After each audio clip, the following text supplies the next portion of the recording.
when they couldn't really afford to do pay-per-views, so they just named the normal show like, oh, Impact Hard Justice or Impact fucking Destination X, you know, shit. It was like, it would be like WWE doing away with pay-per-views and just calling it WWE Raw Vengeance or WWE Raw Armageddon, you know, I mean, it's lame. Just do pay-per-views for God's sake, right? Just to change the name of your show just to have make it look better. Come on, that's pish.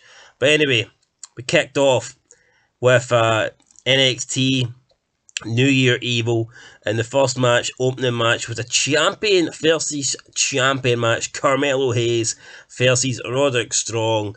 I believe here we've got the Cruiserweight champion versus the North American champion. I believe that's the two titles on the line here. I'm not entirely sure. Carmelo Hayes won. Didn't really think much of it. At the start, they were trying to outdo each other for holds. One guy was doing a move, the other guy countered with the exact same move, and they were trying to do like mat wrestling, and I don't know, to me, we've seen it loads of times. It looked like something you'd get in the old games where you get into like a grappling sequence, and I think you need to be really good to make this work, or else it looks a wee bit unrealistic. Looks fake. Looks very fake, I think. But they didn't do a bad job. It is what it is. Carmelo Hayes wins. He's the new champ. Who cares? I don't.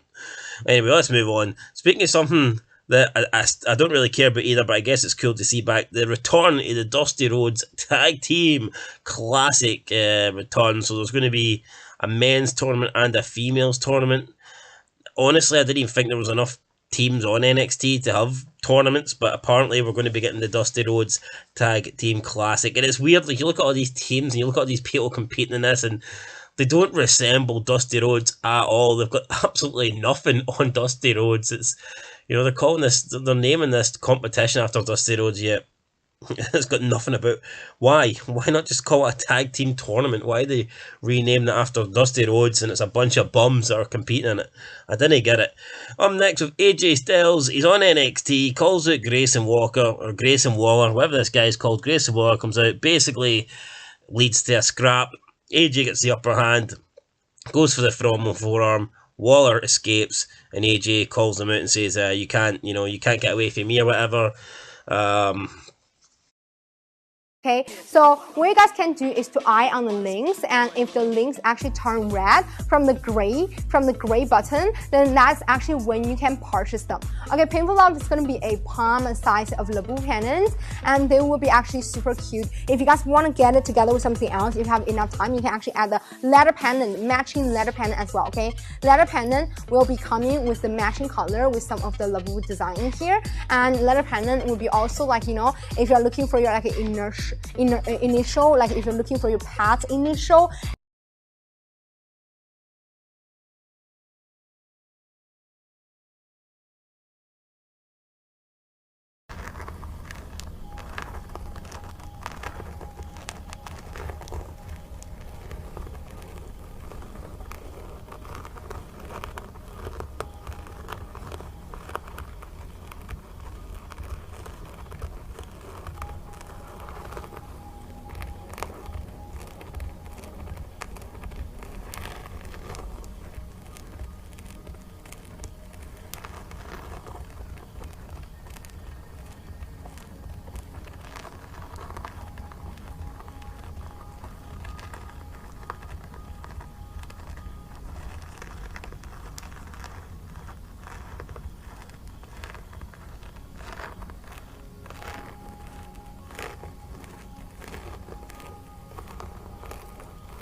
And that's it. So there you go.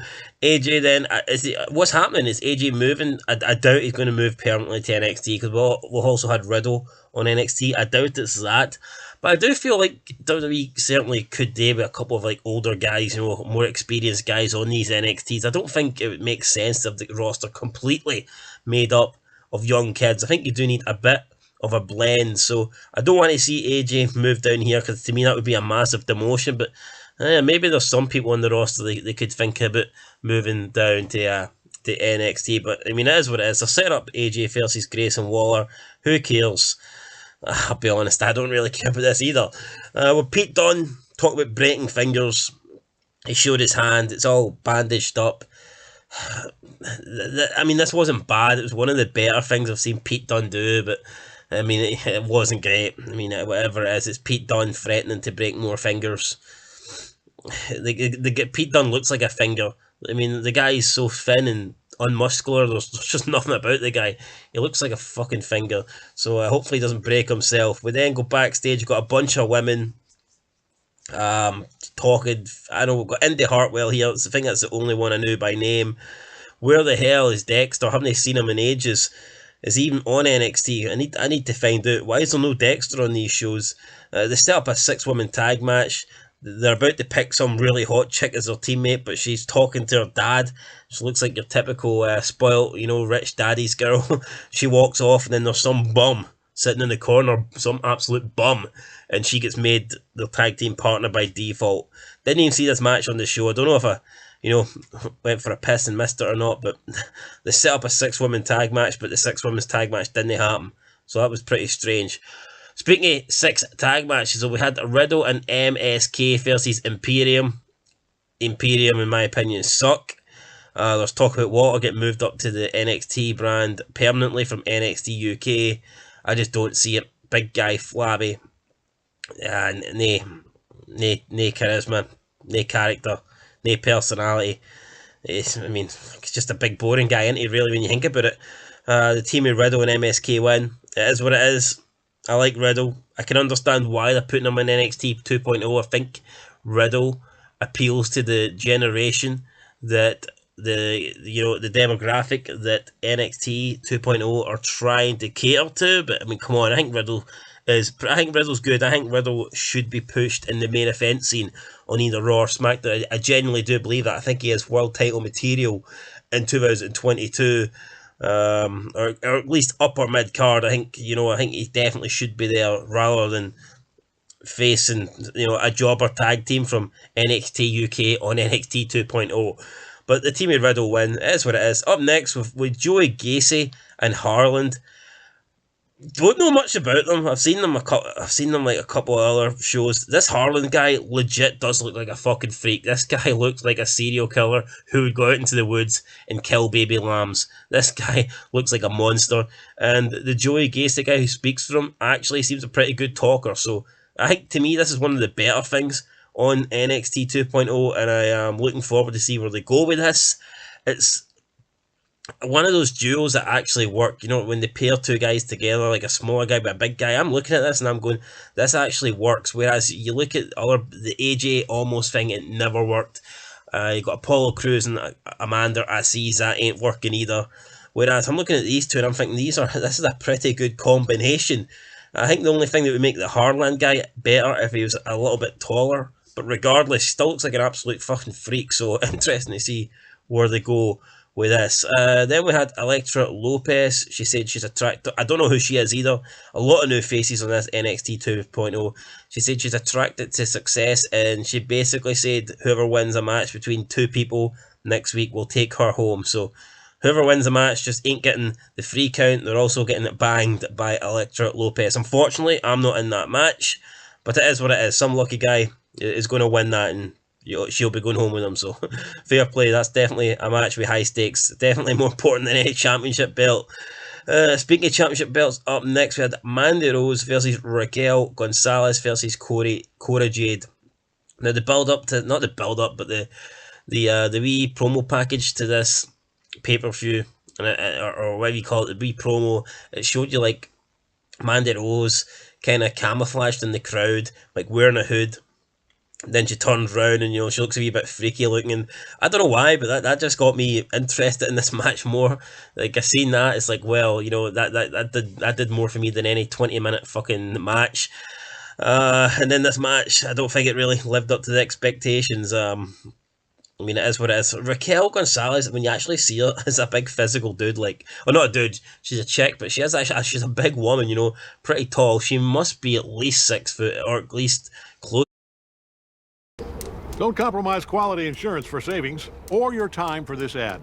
Hit that skip button, or don't, and watch me skip.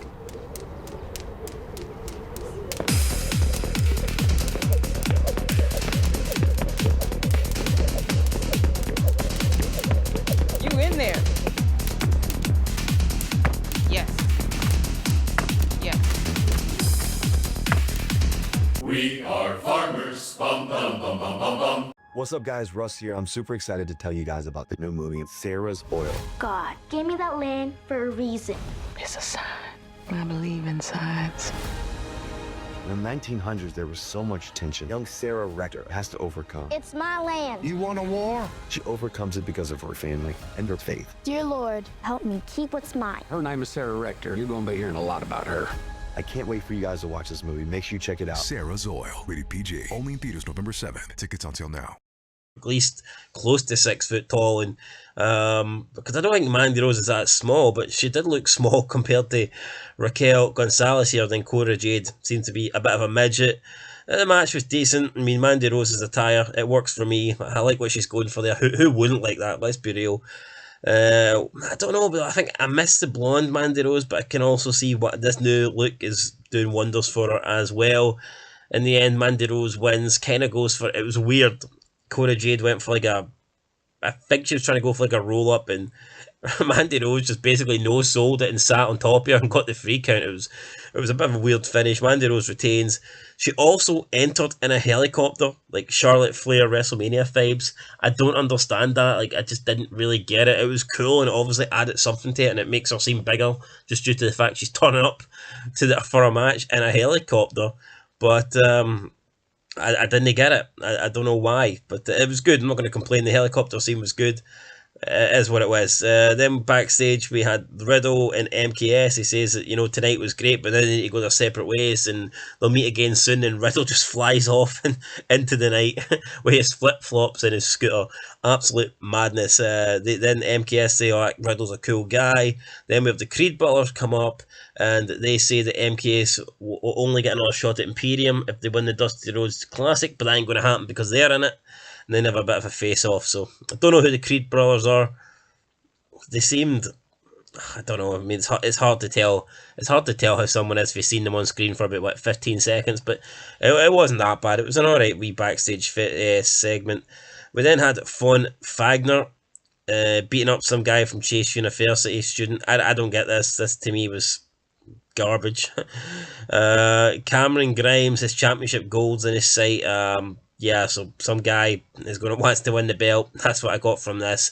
I wasn't really paying attention to it, to be fair. And then main event time with Tommaso Ciampa versus Braun Breaker, NXT title on the line in a pretty good match. The son of Rick Steiner, woof, woof, woof, wins the NXT title by beating Tommaso Ciampa. There was a cool Alabama looking slam type maneuver through the announce table on the outside. Tommaso Ciampa's body almost like folded in half, and Braun Breaker ends up winning with the Steiner recliner or whatever he's calling it in NXT. And when he won, he just celebrated, and Tommaso Ciampa just looked at him as if, yeah, you know what, I'm too old for this shit kind of thing, and accepted that there's a new champ. So, you know what, I think I like Braun Breaker. The guy seems cool. You can definitely tell that he is related to the Steiners. But I don't know, why not just call him Steiner? Like, why call him Braun Breaker? It makes zero sense to me to actually have someone with a bit of name value and then you take their name away from them. Like, what sense does that make? Absolutely none to me. And that was it, guys. That was the end of NXT 2.0 New Year's Evil. It was an alright show. I'm not going to say it was shit. It wasn't the greatest thing I've ever seen. Far from it. But, you know what? There were some decent things on it. I'm going to give this show I'm going to give it a 3 out of 10, guys. It wasn't that bad. It was alright. 3 out of 10 for me is generous, because most wrestling shows I give like a 1. But for me to give you a 3 out of 10, I think you've done something right. But there you go, guys. NXT 2.0 New Year's Evil gets a 3 out of 10 for me. Let me know what your thoughts were down below. And until next time, until the next review, which should be AEW Dynamite. And then it's SmackDown, and then it's Rampage. There's too many shows a week. For God's sake, wrestling, overkill. Wouldn't be too bad if the wrestling was great, but most of it's shit. So, aye, any chance of a couple of shows getting cancelled? Till next time, peace. Let's get fiscal. Lesson 2, credit card combat. Getting your finances together? Learn to master your money with Credit Karma today for a stronger tomorrow. Defend yourself against generic advice and one-size-fits-all recommendations. Credit Karma gathers offers from trusted partners, helping you quickly pin down the cards and loans that are right for you so you can build those money muscles. Harness the power of Credit Karma today to win your financial future tomorrow.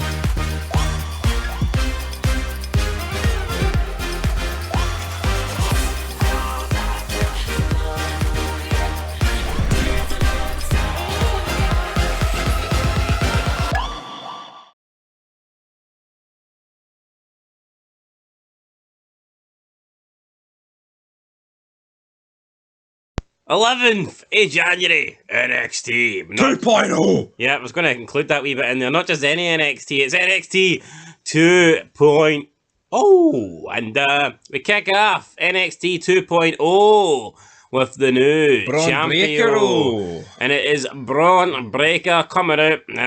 He puts over Tommaso Ciampa. Then he says he's going to be the first one here, the last person to leave, first person in the gym. Oh, that shit. Do you want to try? First guy to take the roids. Last guy to take the roids. And the numbers add up to him being the NXT champion for a very long time. I mean, wasn't the greatest promo in the world, but yeah, it's alright. You can hear Scott Steiner on him. I hate... What is it with wrestlers having to think, we do it for you guys? No, they don't. We do it for the money. Braun Breaker's doing it because probably, A, he wants to be successful and he wants to follow in his family's footsteps. He's not. He didn't become champion for the fans. And it's pish. But they think that's a good baby. Kissing the fucking arse of the fans? That doesn't make a good baby. Who gets me, right? Ciampa is leaving. He's going to go to AEW, right? So why has he got to kiss the guy's ass on the way out? If this was in the past, they'd be fucking burying him. I'm just trying... Did Austin fucking do it for the fans? No. He didn't.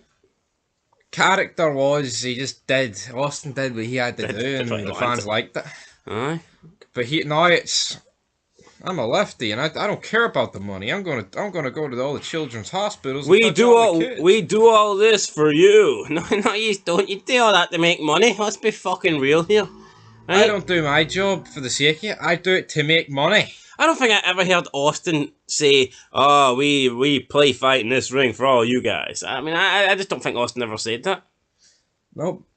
Maybe he did, we missed it, guys. I think it was Cena that started bringing that shit in. He's got a lot to fucking answer for Big Match, John. Let's be real. Not only does he talk shite, he touches kids. As good as he is, like, the company did start going massively downhill when he was the main man. And I'm going to look into that a bit more, because I think... John, 10 reasons why you suck. Anyway, up next we had Sayuyan Quinn versus Santos Escobar. Whoever won this got to take home Elektra, who isn't even that good looking, to be honest. I think Santos in a match like that. Hi. Whoa. Check on a pole match. Santos Escobar wins after Elektra turns on Sayuyan Quinn. I mean, who cares? Apparently they're family as well. So honest, I don't get what they're going with here. So it's incest. Well, maybe not. I don't know. But yeah, she sided with Escobar and a couple of small guys in their suits. They look kind of like J&J Security, only the Mexican lawnmower version. Yep. And they turned around and said, "We have all the power now." How? What power? You don't even have a single belt, so what power do you have? No, we see a video for Imperium. They're on about how they out-train, outwork, outdo everything. I mean, this video actually wasn't that bad, you know, and it showed you all these, So they're just copying Braun Breaker? It showed all these, like, fat, unhealthy Americans, and it's like, Imperium is the way forward, you know? It was like watching an Ivan Drago, you know, it's like Rocky IV, you know, and they're showing Ivan, this is a super athlete, and it was kind of... steroids. I mean, I kind of liked it, but the problem I had is they took digs at America, and they showed a lot of, like, fat Americans. But then you look at Walter, and it's not exactly like he's the fucking best built guy ever. Like, now the other two, yes, they have pretty good bodies, but this Walter guy's a flabby bastard. I know, he's a fat, flabby, Eastern European prick. So maybe while the other two members of the Imperium were out in the gym and training, maybe he was in McDonald's, you know, firing in the Big Macs, because I don't think all three... Maybe they could only fit 2 members of the Imperium in the gym because of COVID at the one time, so Walter's always that member that can't get in. Well, so he can get an Uber Eats, that never stopped. He has to go to McDee's. If he comes to our McDee's, so he'll get slapped because he fucking sucks. Moving on then with a 6 women's tag team match. Catanzaro, Carter and Miller. If those names mean anything to you, then good luck, because they mean absolutely nothing to me. Yep. 6 jobbers. Versus Hartwell, Peralta, and Chu. And Chu is like some Chinese girl who looks about fucking 12. Wearing pajamas. The team of Hartwell, Peralta, and Chu win, but it's not really worth... What can you say? What can you add to this? It made me want to get my pajamas on and go to bed. Up next we have MSK. They have their set sight on the Dusty Cup sitting there. This was the worst promo I've ever heard in my life. And no, it's not. You seen that fucking... Alright, well, second worst of the week. Not seen that one on Raw? Jesus Christ. MSK have set their sights on the Dusty Cup, so they're looking at the Dusty Cup, and I don't get it. Why is everybody so fucking gay, man, in this era? Like, they're looking at this trophy as if they're bowing down to it, as if it's like a higher power god thing. I could maybe get it, right, if like this Dusty Cup was decided at like a pretty high up place on the Mania card, because then it's like, oh, you're on Mania. But it's just going to be a throwaway NXT, and you're winning a pish cup that belongs to some fat man who's been dead 7 years, and he was pish. And on that note, what is the point to it? What? Not really what I was going for. But you continue. No, you continue. No, I know what you're going for. What happened to the wrestlers back in the day? They wanted to win titles and other shit, but now they're looking up to some pish. No, it's not what they're looking up to. It's what they're fucking looking up to. How? Because they're getting on gay looking up to the fucking cup. It wouldn't matter if it was a fucking trophy or a title they were looking up to. This is just pish. Well, that's my point. Why are they cowering down to some fucking stupid crap, fucking overrated fat bastard trophy that you just wouldn't want? Like, you would never get this back in the day. I just don't understand it. Like, it's as if it's like a higher power. It's as if they say anything bad about this Dusty Cup, that'll strike them down and kill them right there. And it's like, I just don't understand it. Like, maybe they don't want to slabber about the dead. Maybe Dusty Rhodes is the man. Maybe we have underrated Dusty Rhodes. It's not quite the Owen Hart Invitational they're going to be doing on AEW soon, guys. Big Owen Hart, what about that? What's worse, that or Owen Hart? 2 dead men. 2 overrated dead men. They aren't even the best in their family. 2 pish men. Right, and let's just move on to our next match, which was... Forget about the fact that Kota Kai came in here and the audio was that bad you couldn't make out a single word she said, but yeah, just... Ollie's deals are so good, you won't believe the prices. Can this price be real? This has to be a joke. It's no joke. This store is amazing. You have to see it for yourself. Ollie's Bargain Outlet sells famous brand name merchandise at up to 70% off the fancy store prices. Bargains on housewares, toys, bed and bath, books, food, gifts, and so much more. Hurry in to get the deals now, because when they're gone, they're gone. Ollie! Good stuff, cheap!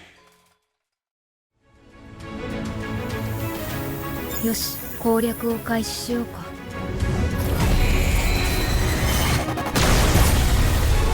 必死に積み上げてきたものは決して裏切りません。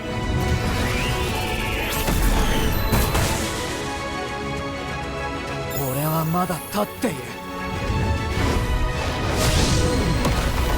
Solo leveling, Arise, Brennan, Beyond Journey's End. Said, but yeah, just Just forget about that. Just forget about that.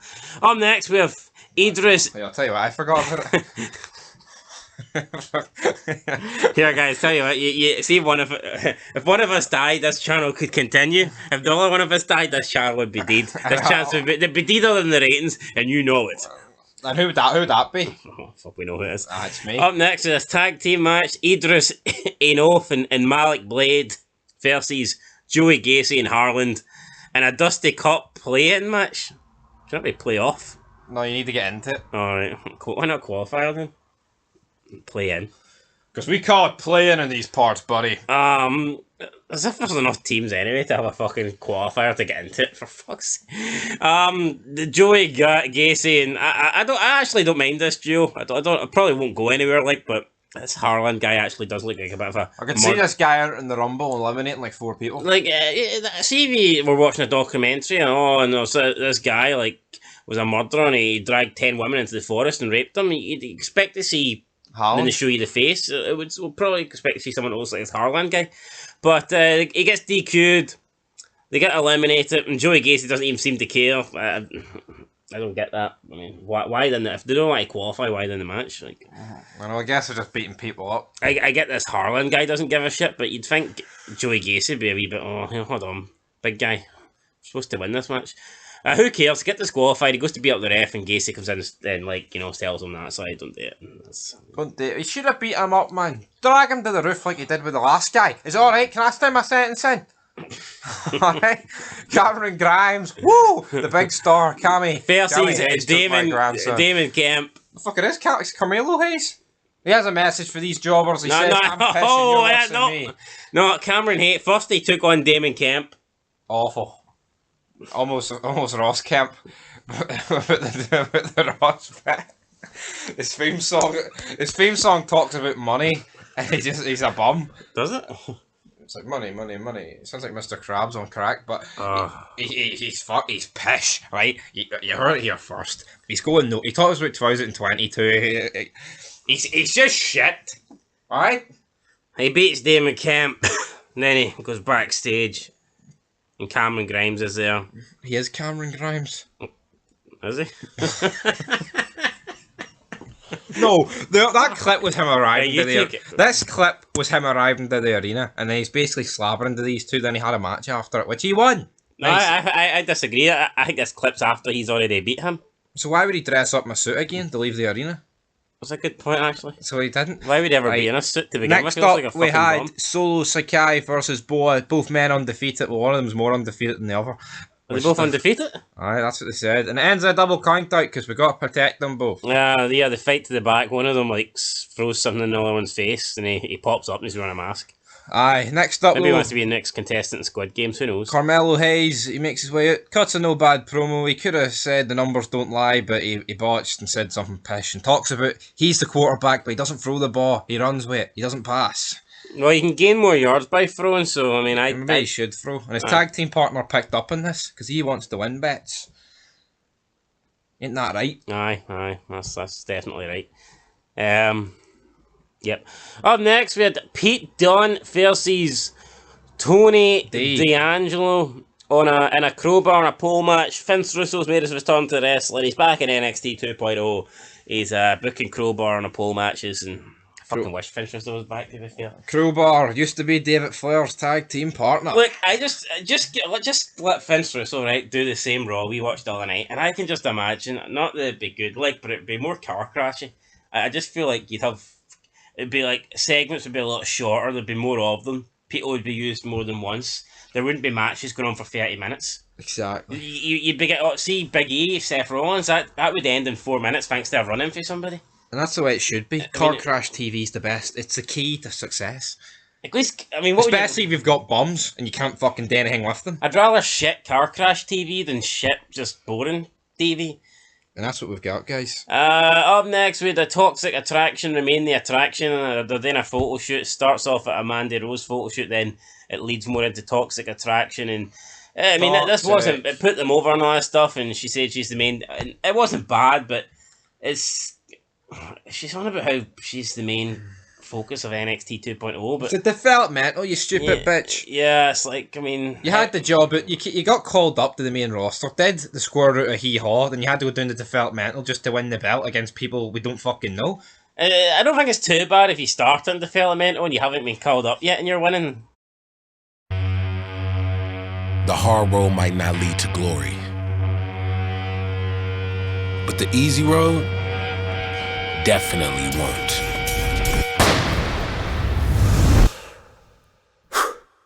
You're not alone, but there's a way out. That's where Just Play comes in. It's a way to earn real money just by playing games. No cash-out minimums, no hidden fees. Just simple joy right there in your hands.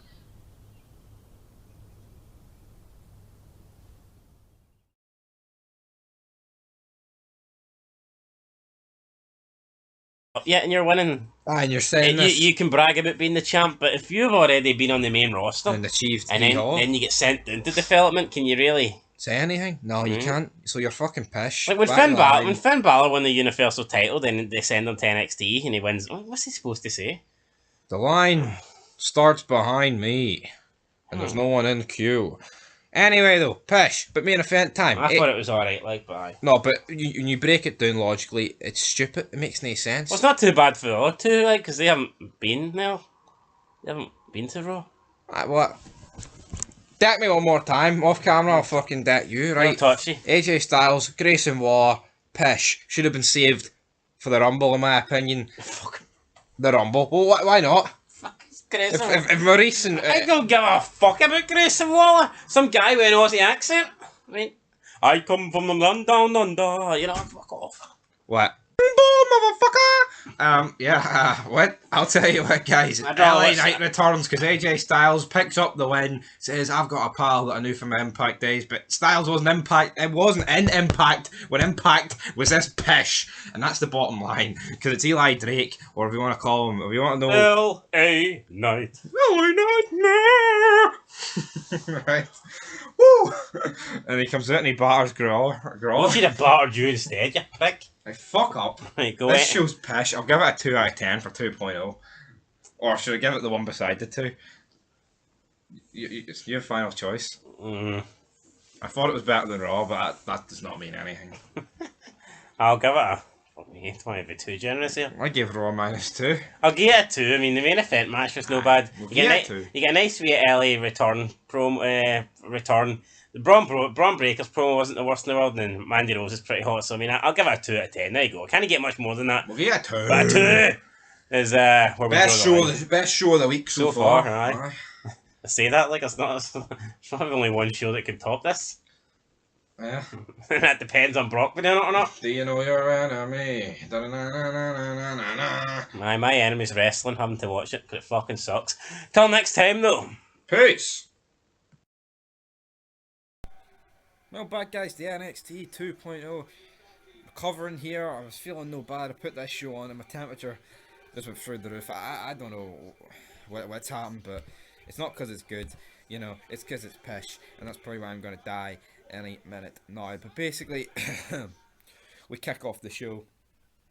LA Knight is all healed up. He basically arrives in his fancy red supercar. He says, do you remember a time when people actually liked Grayson Waller? He's like, no, me neither. I mean, it was alright, like, but he really thought he was The Rock when delivering that line. So basically, he comes out, says he wants Grayson Waller to commit to the ring. Out comes Grayson Waller. LA Knight fucking comes out. No, Grayson Waller comes out, says that he's not getting anywhere near him because he's got a restraining order against him. The crowd are like, boo, this bastard. But then it turns out, big man, that LA Knight has got a plan B, and that plan B is to get Dexter Lumis in here, but Dexter Lumis can't beat Grayson Waller, which I think is the right decision. They're trying to build this, even though Dexter Lumis is pretty good, like, you know, but I still think Grayson Waller's pretty good.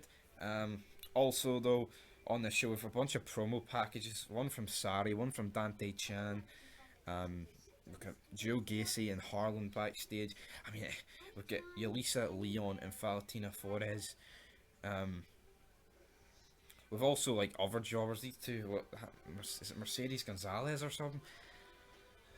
I can't really remember her name, but then somebody comes in, like Jordy Gase or something. Oh, forget about the world title. How about we go for the Dusty Cup? It's like, why would you job out the world title to go for a Dusty Cup? It makes zero sense. Will it happen though? Probably. I wouldn't be surprised. Next up though, we have Tony D'Angelo. He's interrupted while conducting Pete Dunne's fucking just like wee ceremony here, a memorial service. Basically says Pete Dunne's one of the most decorated champions in NXT history. Yeah, well, NXT history, mate. See, in the grand scheme of things, he's pish. He's never, well, he's been in WWE for like 3 Raws. You know, it's nothing to mark out about. You know what I mean? So, no. We also have Kay Lee Ray versus Ivy Neal, or Nile, whatever you want to call her. But also, during that Tony D'Angelo thing, Cameron Grimes came out and hit him with like the big painting. If anyone cares. But also throughout this show, we've got a bunch of Dusty Road Cup matches that I just don't really care about. You know? And yeah. But also, I mean, the most controversial thing about this show was Roderick Strong taking on Walter. But in the clips, he's called Walter. But they trademarked a Nazi commander name, Gunther. I guess I don't get, Gunther's a pretty generic. Why have they got to trademark it? Like, you see, if they didn't trademark it, no one would have batted an eyelid at this name. Well, say no one would have batted an eyelid. I mean, no one would have been like, oh, former Nazi commander. But at the end of the day, that's what happened. Walter beats Roderick Strong. Who gives a fuck? Then after the match, both of the factions battle out. Also, we have Yulisa Leon versus Dakota Kai. Dakota Kai wins. And then also we have Solo Sikoa ready to go to war with Bo. Those two that ended a double count out last week. To be fair, it might have been the week before. But who actually gives a rat's ass, guys? Because Stevie feels like he's about to die. And that's the bottom line for your NXT review. I mean, Jesus. Ugh. NXT 2.0. It's fucking shit. No wonder it stands for 2.0. Shit.0. Bunch of jobbers. I feel sick as fuck. So, guys, I'm probably going to stick my fingers down my throat. So until next time, leave your thoughts down below. Peace, motherfucker. Big Stevie said peace. Dun, dun, dun. And also like, comment, subscribe, leave your thoughts down below. Here on Fog Wrestling, and also comment on the polls that we've got up as well. We like to see a bit of action on those bad boys. Next up tonight, we've got Dynamite. The worst show of the week, probably. Well, it's probably contending with Raw. Well, this week's Raw was awful, even though I gave last week's Raw a lower rating. But that's just the way the cookie crumbles sometimes, guy. But can Dynamite, CM Punk, Spears, can it deliver? Probably fucking not. This is NXT 2.0. Yes, guys, we've got the 25th of January 2022 edition of NXT. Couldn't give a rat's ass about this show, but we're here to review it because we're Fog Wrestling. And I've watched all the clips, so let's dive in. I have no idea what the order is. I just watched it and the order is on the channel, so fuck knows what that is. But we have Ollie J here in the arena to perform Make 'Em Fall. This was a 2-minute 22-second clip, and I wanted to kill myself for 2 minutes and 22 seconds of it. The music is absolutely atrocious. There's not really much more for me to say. I hate current music. I think it's just mumbo jumbo. I'm gonna make them fall. Yeah.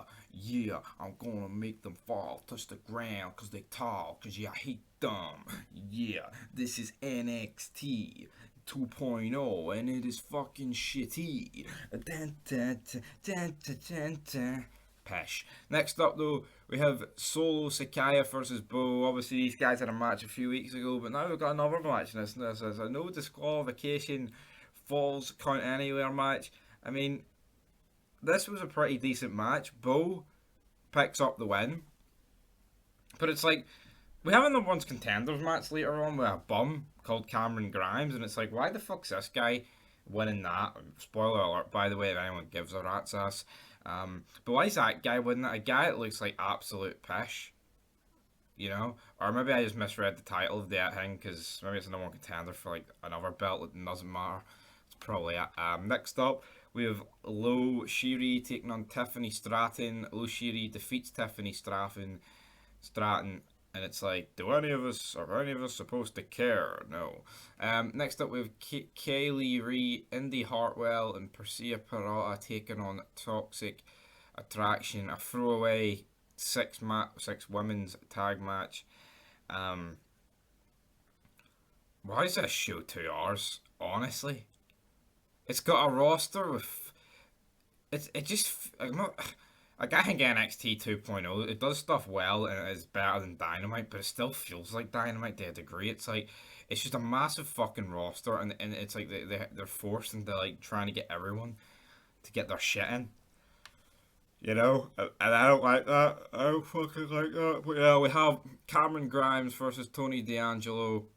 This Tony D'Angelo guy actually has a look to him. You know, he's got a build. This Cameron Grimes guy looks like he works in fucking Blockbuster, but yet he's the one picking up the win here. Don't really get that. Then we have the Diamond Mine issuing an open challenge to Imperium. The guy basically, you can call yourself Walter, Gunfer, whatever, but you're a dumb bastard. You should have dumbass written on you. So I mean, I actually thought this was pretty funny.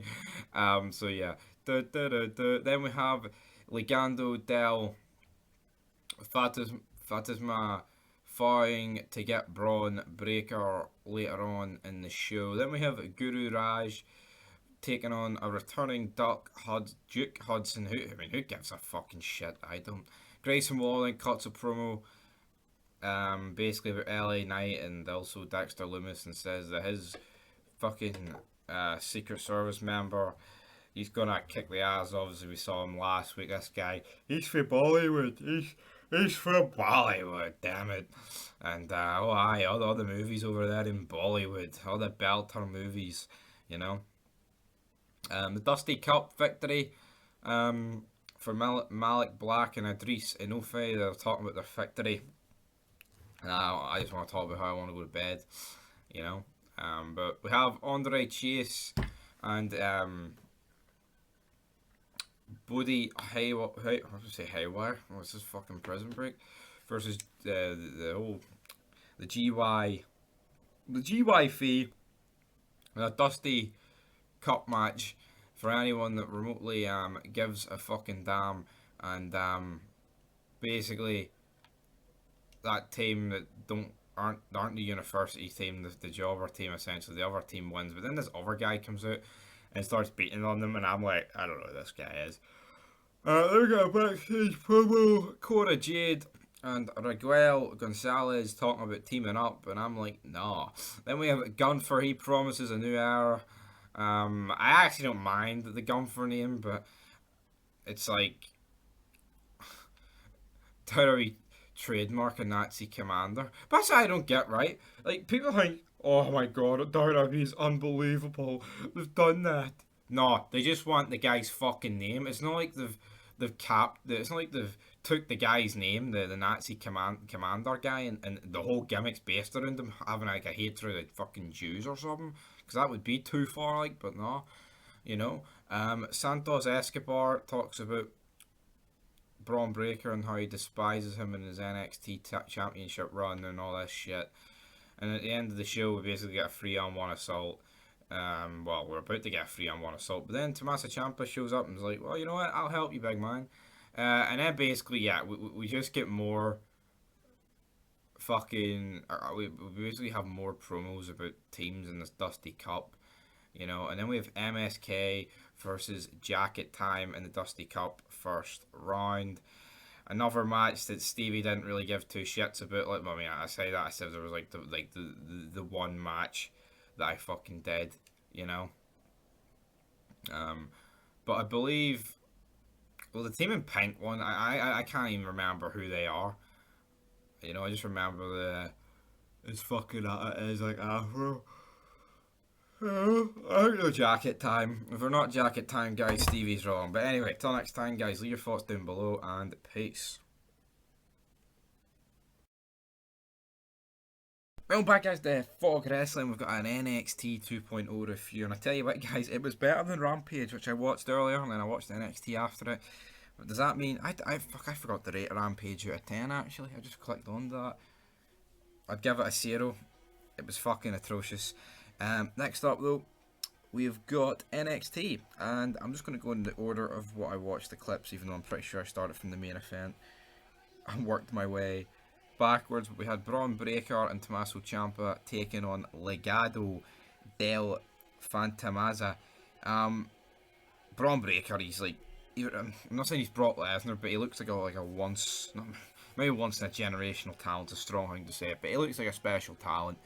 You know, he just has that look, and obviously being trained up by the Steiner brothers is da. I'm sure Scott's fucking been in there as well with him. You know, it's good fucking guys to be being tutored by, and they pick up the win here, which is no surprise. Next up though, we have Andre Chase taking on Draco Anthony. This Chase University gimmick, I mean, what is it like? It's a bit dead in it, like. But anyway, Andre Chase picks up the win, and then we hear like his theme song, which is just like the most generic university like thing where they're all doing their, like the cheerleaders are doing the thing for the fucking team. If you know what, if you get me, I think you do get me. But next up we have Kaylee Ray wanting to personally thank Mandy Rose. That was a digital exclusive, but fuck it, I'll include it in this. And then we did have that segment, basically with Toxic Attraction announcing that they're going to be on a tag title match at St. Vengeance Day.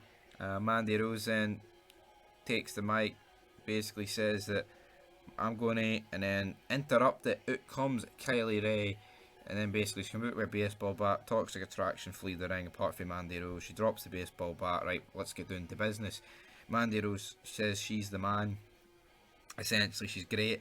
Kylie Lee Ray, or whatever you fucking call her, man, is like, you'll know the man. I held that belt for over 750 days, and last year you were slipping on your arse at WrestleMania and kissing Otis, and this was actually a pretty good burn. I tell you what, like, this is probably a better burn than anything CM Punk's did since his return, and this is some fucking jobber called Kylie Ray, who looks like your typical fucking Scottish council estate slag, and how are they outperforming CM Punk?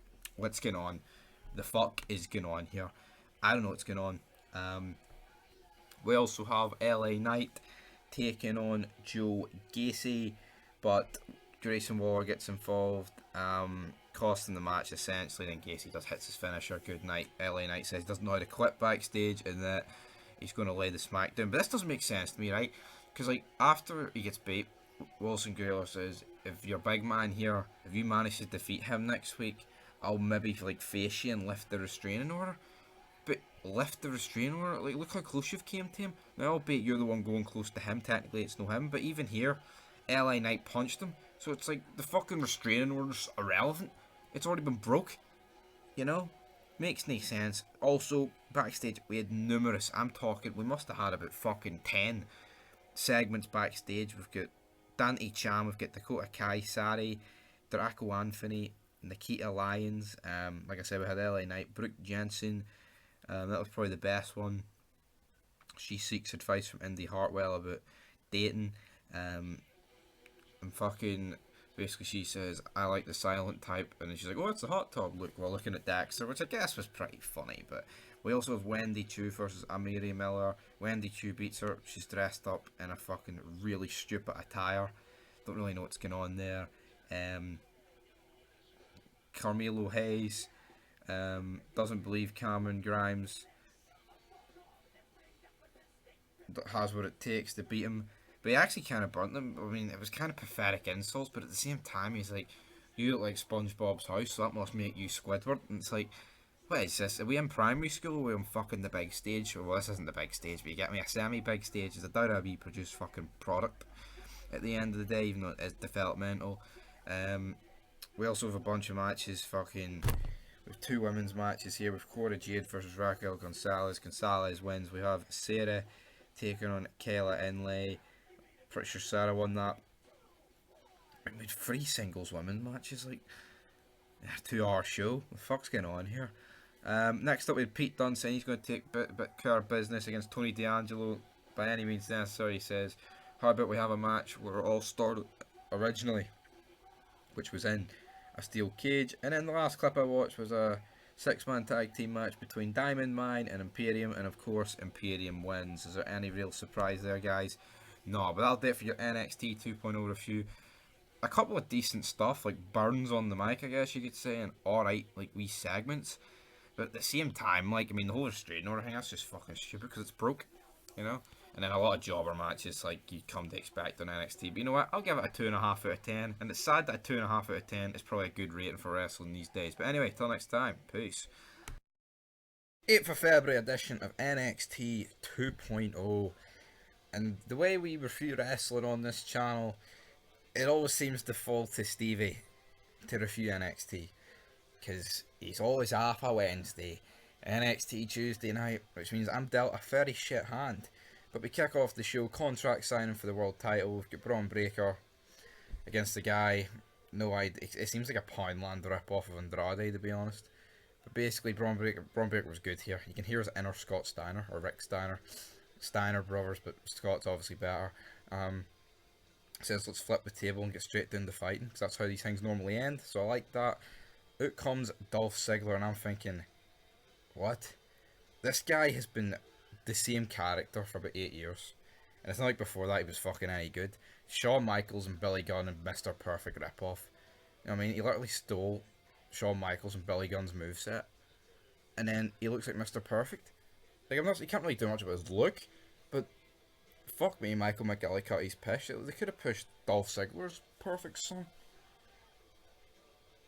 But I guess that could probably be looked a bit, it's disrespectful, but god damn it, Michael McGillicuddy shit. Out comes Ciampa, him and Ziggler brawl to the back, and then we get the two in the ring. Is this going to lead to a Ciampa-Ziggler match? I'm assuming so. Is Ziggler now on NXT? Don't know. Don't really care, to be perfectly honest. We also had the two semi-finals of the MSK.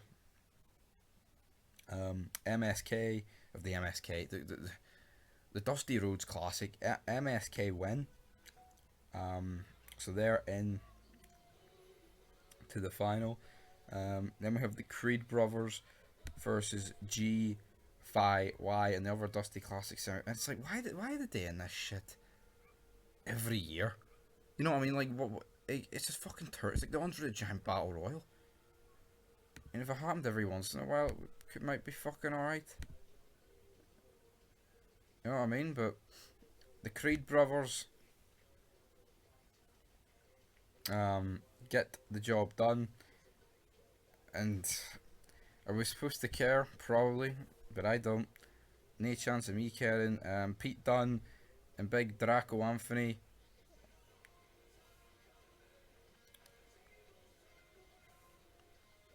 have a match. He buries him, and then like he basically says he wants a weaponized steel cage match against that Tony D'Angelo. But the wording of the clip sounds like he's having it with fucking, well, it doesn't really. He ups the stakes following match with Draco Anthony. What sort of title's that? Why not have fucking Pete Dunne wants Tony D'Angelo in a weaponized steel cage match or something?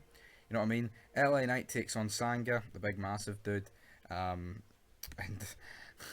did I give a fuck about this match? No, I did not. But to my surprise in this match, LA Knight actually picks up the win, which surprised me.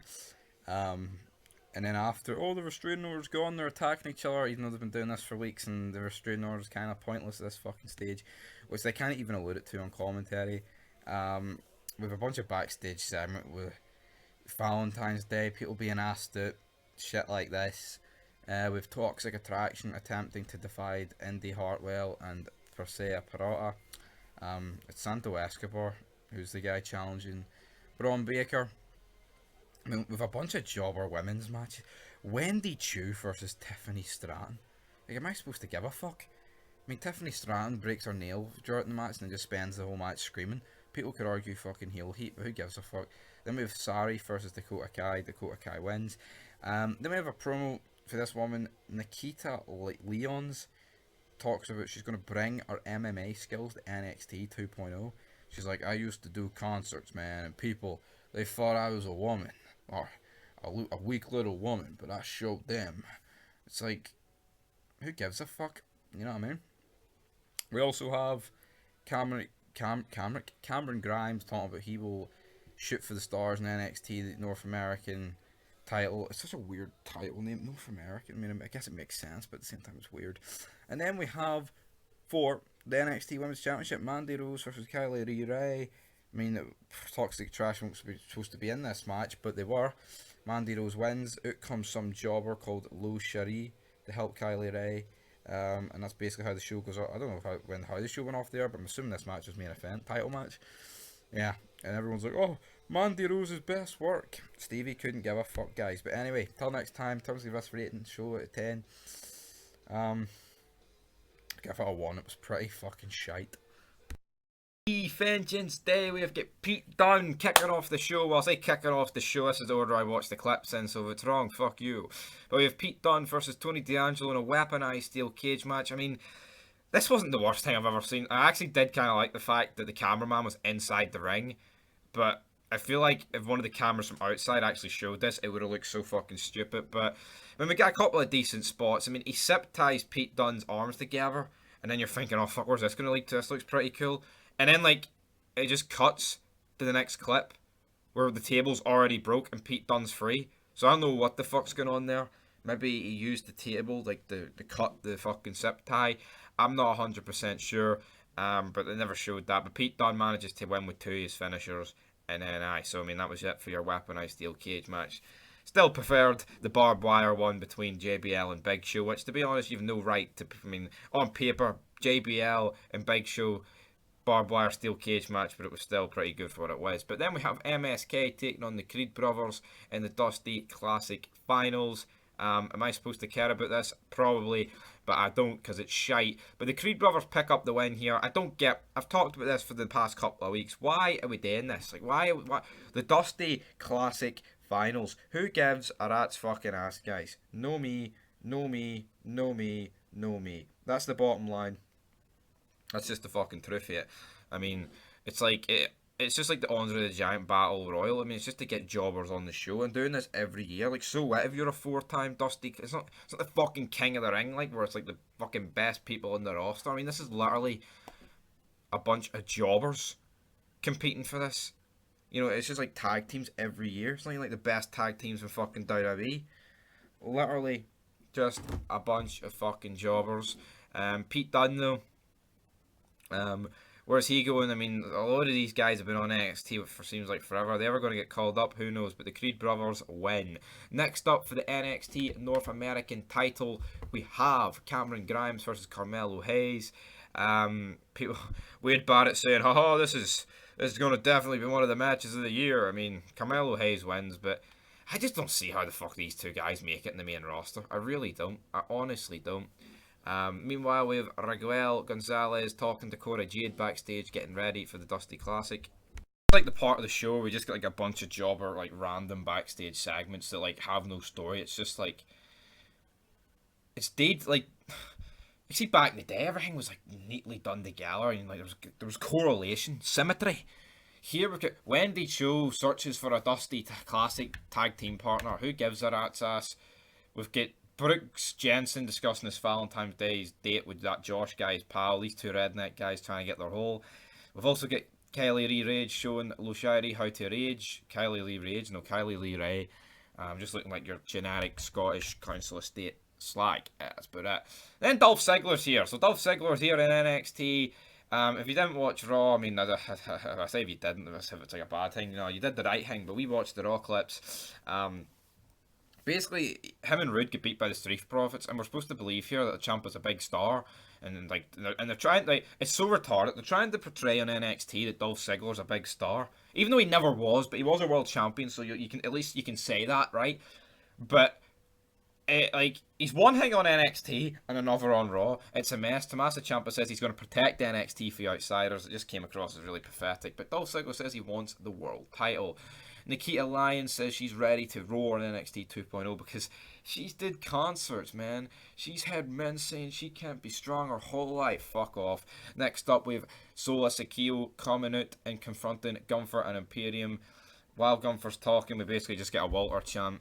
Yeah, and who gives a fuck about this garbage? Not me. Then we have Grayson Waller coming out with the police. He calls for the arrest of LA Knight. LA Knight, though, reads out the restraining order. It says basically he's not allowed to touch Grayson Waller, but also Grayson Waller is not allowed to touch LA Knight. And that's what I said, like see, back in the day, there used to be like loopholes, you know, like they would read a contract, it's like, yes, Mick Foley come in and be like, yes, but I can make one match a year, you know, some shit like that. But it was funny. It's like, I called this weeks ago. I was like, yeah, he's got a restraining order, but what fucking sense does it make if he goes and keeps on attacking him? That's a violation of the restraining order. Like, if you get a restraining order against someone and then you go and attack the person you got it against, it's so fucking stupid. Yeah, and then basically LA Knight stands tall here after a wee beat down on Waller and his big dude comes out. Then we have the NXT Women's Tag Titles. Toxic Attraction retain.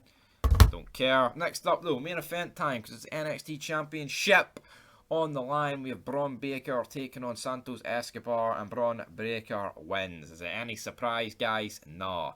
This is supposed to be like an NXT like mini pay-per-view event. NXT Vengeance Day. You know what, guys? It was pretty pish and pretty gay. But until next time, peace.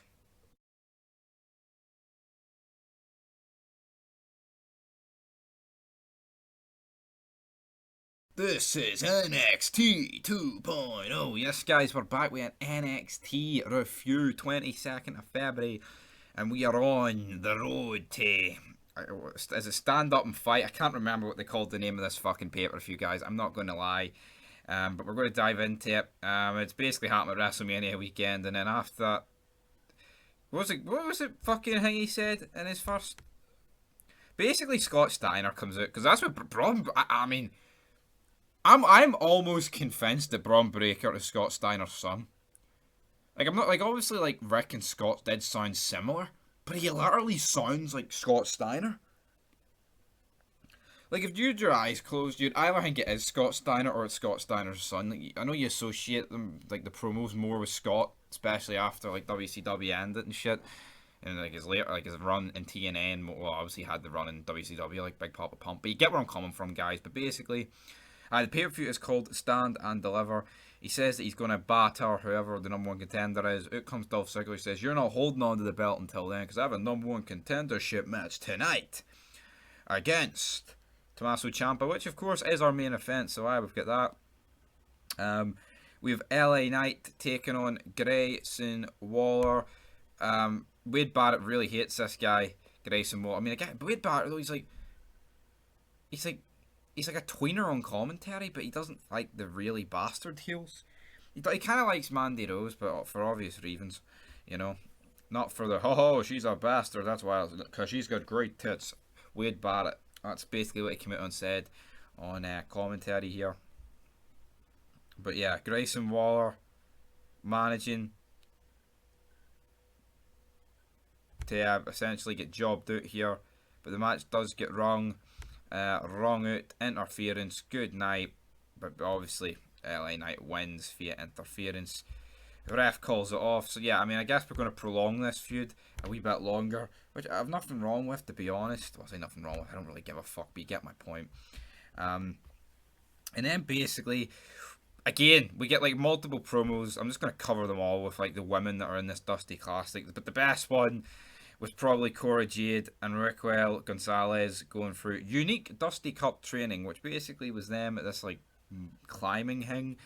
Like, it was really high up. They were doing zip line. I mean, it was a wee bit goofy, like, but I mean, at least it was different. You don't really see this shit on Raw.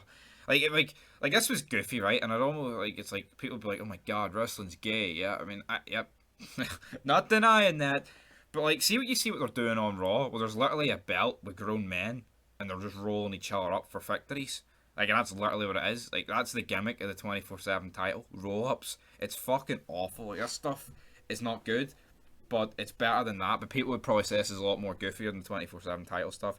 I disagree. Kylie Ray, though, and Luciana defeat Amray Miller and Lash Legend to move in to the next round.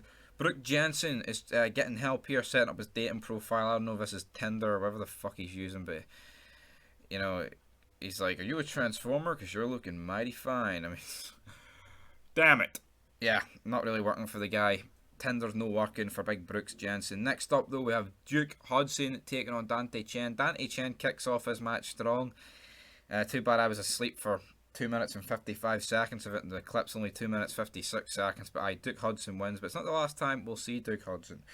Meanwhile, Kamaru Hayes and his wee buddy come out.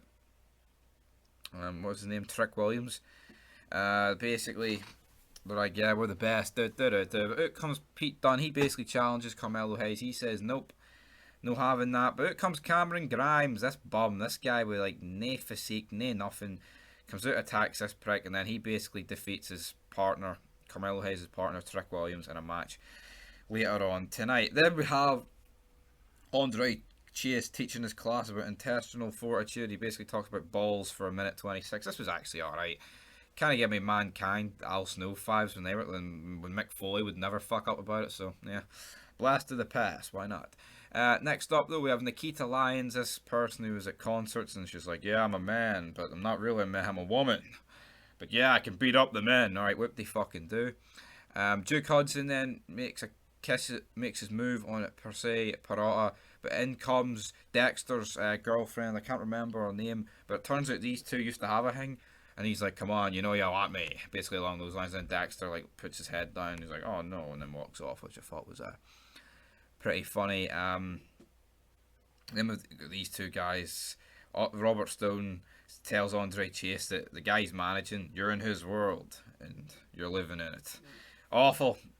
Absolutely shit. Imperium interrupt the Creed Brothers Dusty Cup celebration. We've got this midget black guy. I have no idea who he is, but his facial expressions are pretty funny, so I'll give that to him. But out comes your big man, Solo Sakia. He's ready to fight Gunther, but your wee midget man thought he was helping him, so we got a pretty funny backstage segment with that. Then we get like 2 promos. Grayson Waller talking a load of shit. Joe Gracie also talking a load of shit. We then have another women's Dusty Cup match. Casey Katuza and Kaden Carter versus Ivy Neal and Tatum Paxley. Casey Katuza and Caden win. I mean, just listen to those 4 fucking names. Like, it's just 4 fucking jobbers. Sorry, but that's just the way it is. But yes, now it is main event time. We have Ziggler versus Ciampa. Ziggler with the win, but only because of the assist of cameraman Bobby Roode. Out comes Braun Breaker, cuts it. Alright, promo again. This guy's no bad. He's like, or if you forgot your balls. Basically challenges him to a 2-on-2 match next week. Then we end a brawl with the show. Refs splitting up and shit. But you know what, right? I actually, for the first time, probably in NXT history, apart from a few Dexter clips, I actually didn't mind this ending. I actually could actually borderline say I enjoyed it. Even though all 4 of them are pretty pish, except for Braun Breaker. And the Dirty Dogs are awful. But like, why are we under this illusion that the Dirty Dogs are like half decent or like a bit of star power? On Raw they get jobbed out every fucking week, but yet here, it's like, why not just move Bobby Roode and Dolph Ziggler back to NXT? I know they're kind of going for the outsider gimmick of all these guys are invading NXT and trying to take the belt and shit. But at the same time, guys, yeah, I mean, this was no bad. But when you see them being portrayed as jobbers on one show, but on the next, it's great. It just kind of sums up that NXT truly is developmental. But anyway, guys, I'll give NXT a 2.5 out of 10. Some decent stuff, but some garbage overall. But until next time, peace. Yeah, look at me, man. I got my thumbs up, yo. This is NXT 2.0. Yes, guys, 1st of March 2022 review of NXT, damn it. LA Knight makes his way out to the ring. I like LA Knight, right? But I don't know, I felt like this promo was weird because he's coming out and he's presenting it like it's a fucking PowerPoint you do in school. It felt very amateurish, but I guess it is NXT and it is developmental, so maybe I can let that slide. I mean, it was a decent enough promo. Waller comes out. These two are having a last man standings match, so that looks like it should be fun. Backstage, we have Sarah rejecting Tiffany Stratton's offer for a new necklace. This is just a bunch of jobber women backstage. Some of the acting here was absolutely fucking atrocious. Really was. It really shows you why some of these people will probably never make it off NXT. Will probably belong there. You know? And this is like the part of the show where we just got like a bunch of promos. We got Tatum Paxley asking if she will learn the, can she be a part of Diamond, whatever the fuck they're called, the crew, Diamond, I don't even, fuck it, I can't remember, right? Can't remember. We have Braun Breaker and Ciampa basically talking about their match in the main event, which is these two taking on Robert Roode and the big man Dolph Ziggler. Just generic as hell. And then we get more stuff about fucking those two redneck guys trying to get their role, essentially, which was pretty funny. Next up, though, we have Draco Anthony taking on Harlan. Draco Anthony, he tries his best, but this Harlan guy, they're booking him.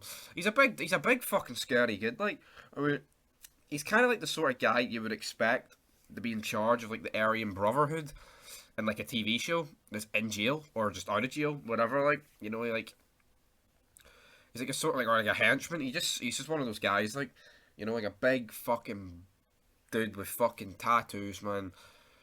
Jack to the gills, and he buries him here, which is yeah. Are we surprised? Then we have a wee hype package between the Creed brothers and Imperium. So obviously these two are going to. I mean, see Imperium, right? They've got like a cool kind of look to them, but they're just a bunch of bums, don't they? Like, I mean, they are. Like, Walter just looks, at least the other two, like, jacked, like. But I like the fact they're like different languages and shit, and they're like, you know, we're foreign, so they're not just a bunch of generic white Americans or Canadians in tights that have as much. But I mean, they do look like, you know, somebody. I always go back to it. It's like, no matter how good you look in NXT, it's like it's still developmental, man. I know it's NXT 2.0, but like, if these guys not been in NXT UK for like 5 years, maybe I'm wrong, it's an overestimation, but I just feel like, is it not time to moving on up? Moving on up. Nothing can stop me. We then have Amari Miller taking on Lash Legend. This match has got 28,000 views in 6 hours. I'd love to know how, because it's really not that good. But yeah, like constantly in commentary, like, oh, Amari Miller might have bitten off more than she could chew. It's alright to trash talk, but if you can't back it up, then what are you doing? But yeah, Lash Legend here with the win. We then have Andre Chase taking on Von Wagner. Von Wagner. I mean, that's Andre Chase guy. He does his like university gimmick. I mean, it's actually not the worst thing you've ever seen in your life, but I mean, it's not exactly the greatest thing either at the same time. But you know, it's still a pretty funny, cool action scene, you know, and yeah, picking up the win here. And then we move on to a championship match. We have Carmelo Hayes defending his North American Championship against Pete Dunne. I'm not a fan of Pete Dunne. I'm glad that Carmelo Hayes retained here. Don't know what happened to the other big guy. What's he called? Tony D'Angelo or something. Looks like he's been fucking jobbed out. But again, Pete Dunne, kind of like Imperium, Pete Dunne has been on like the main roster for like 6 years.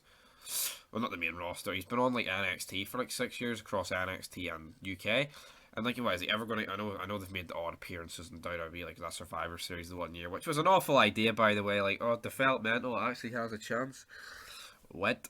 But yeah, Carmelo Hayes retains here. Are we supposed to care? Not really, but yeah, I think the right guy won in the end. Next up, though, we have Indy Hartwell taking on Indy Hartwell and Pazea Parata taking on Wendy Chu and Dakota Kai. This was like a really goofy match. Wendy Chu and Dakota Kai win here. But even like the thumbnail, man, it was just fucking goofy as hell. And yeah, I mean, Indy Hartwell's facial expressions are pretty hot, like, so we'll give her that. Wendy Chu, I don't really get the whole gimmick where she's dressed up like if it's fucking sleepover. But yeah, there's that. Then we have Solo Sakaya, who's undefeated, taking on Gunther. Well, he's not undefeated anymore because Gunther fucking buries him.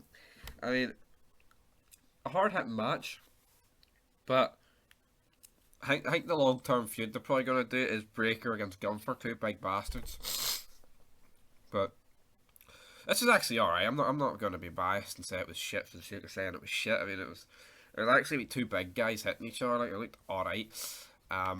Next up, though, we have Gonzalez and Jade taking on Leo and Farouz. Or what the fuck? Who are these guys? What's this? It's a Dusty Cup match.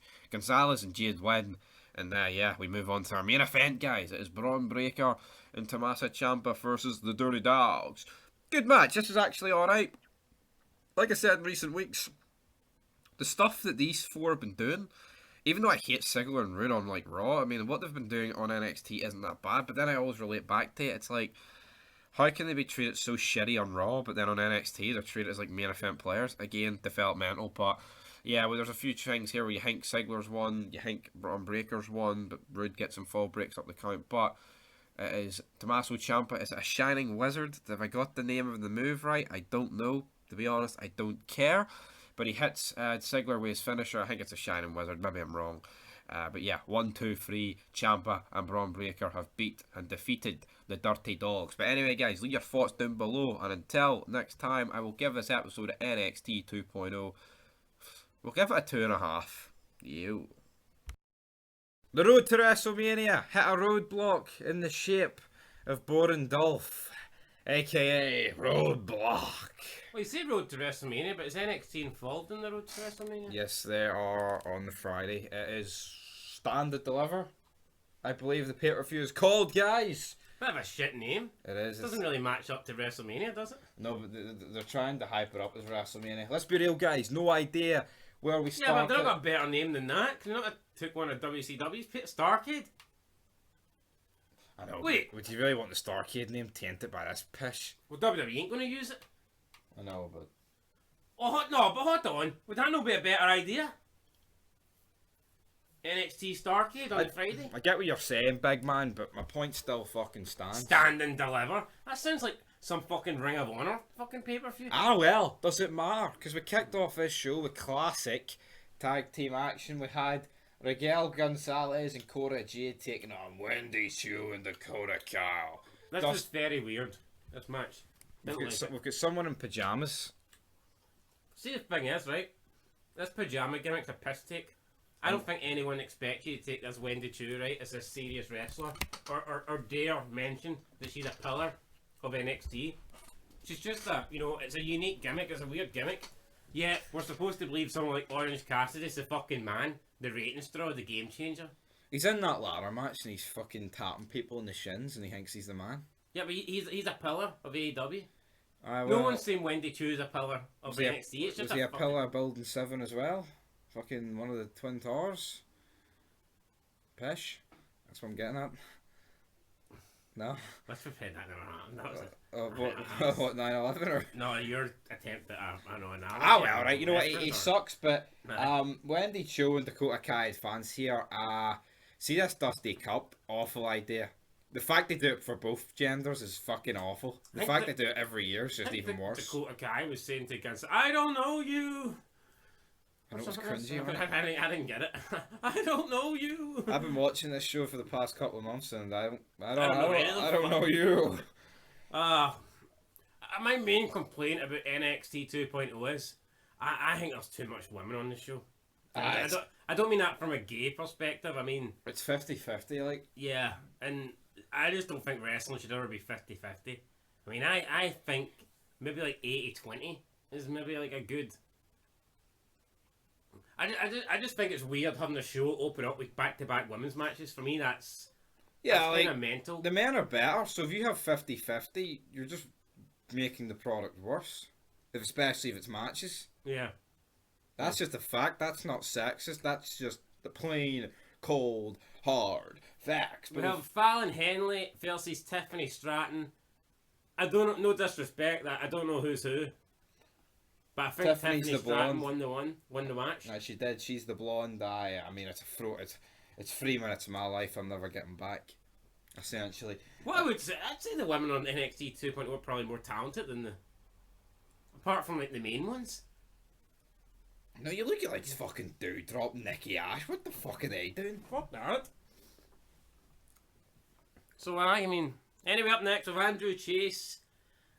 Basically, not too sure what his gimmick is. I think this is the first time I've ever seen him. He's basically like a shooter. Chase University. A psycho in it. He shows his class how turns negatives into positive. He starts throwing balls at people. Tells them that last week the unveiling of the banner was pathetic, and it was. It was pretty funny. I like this. And I like this guy's segments every week, to be fair. No, first time seeing him, and you know what? He has a look to him. Thumbs up to me. He has like a Poundland Matt Striker look. Yeah, I don't know where this goes. Is he going to invade NXT with his class of students? I don't know where it goes, but I liked it. I liked it too. And tell me what I liked. Carmelo Hayes and Trick Williams discuss ladder match at Stand and Deliver, basically talking about how many opponents a guy should have. This is the way black people actually get on. See the way these two people get on? This is the way black people get on. Not the fucking nudie. This is culture. This is right here. Exactly. I mean, there was a white guy or two in it as well. There was, but I think the main two are black. He suggested 10 men, but I can't. But even the way they talk, you know what I mean? They're talking. I'm not saying they're talking like gangster or whatever, but they're talking the way. But it's not that, right? Homies would talk. It's also see Kofi Kingston and Biggie. See the way they get on, shaking it. I mean, come on. And also, like, there's no authority figure. There's no authority figure in NXT, right? But at least here we were seeing something like how this match is going to be created. There's an origin at least, instead of just I announced myself for the ladder match. It's actually the champion discussing it with people. Oh, what should I do? What should this big thing I put to the higher ups? You know what I mean? Better. Again, I like this. I like this. It would be better if I knew who these people were. I know I have heard of Carmelo Hayes. He's alright. I think he's a North American champion, or am I making this up? That's what the He says he's got the A belt. Oh, now that Ziggler has the other one, he fucking might be the A belt, to be fair. He said, yeah. So there you go. Don't know who he's facing. Yeah, I think he's going to qualifying matches. You know what? I think I'm going to start watching NXT 2.0. I mean, fuck, I'd rather watch this than Raw. Raw is torture. Up next with Nikita Lyons, and she is on Lashing Out with Lash Legend. I don't know who Lash Legend is. I'm assuming it's the black chick. Yep. Is she a part of a group or? I don't know. I haven't seen her before, so I'm assuming not. It was like the talk show. It's like there was people in the audience. It kind of like it had an audience. It kind of like reminded me like of an actual talk show, like a Jerry McKell show or Jerry Springer with people in the background, a bit of atmosphere. It wasn't like Miz TV or some shit like that where it's like Miz TV is like planned out fucking word by word. This felt like legit. There was actually a bit of back and forth, and the verbiage used was actually pretty good. Nikita Lyons basically got accused of her mother being like a groupie, and her dad was like a rock star, and she says her mother used to fucking go around sleeping with people, and asked Nikita Lyons if she's going to follow in her footsteps. Then she says like there's nothing about you natural, I think referring to her like ass. I think she said she had ass implants or something. Yep. What are you and your implants going to do about it? I mean, to be fair, I don't know what she was wearing, but she was like bursting out of it. It was like a weird looking dress with like half the side missing. I think she broke the match last week. Yeah, I think she broke the internet last week or whatever. You went worldwide. But certainly wouldn't be Miz TV. No, you wouldn't get this in Miz TV. See, before we go on about this, honestly, any time I do watch Raw and Miz TV, I actually want to kill myself. Or Kevin Owens show is all fucking at least garbage. When Edge is doing it. It's still awful, but it's not like we literally get Miz TV it's every the same week. Formula. It's the same fucking formula.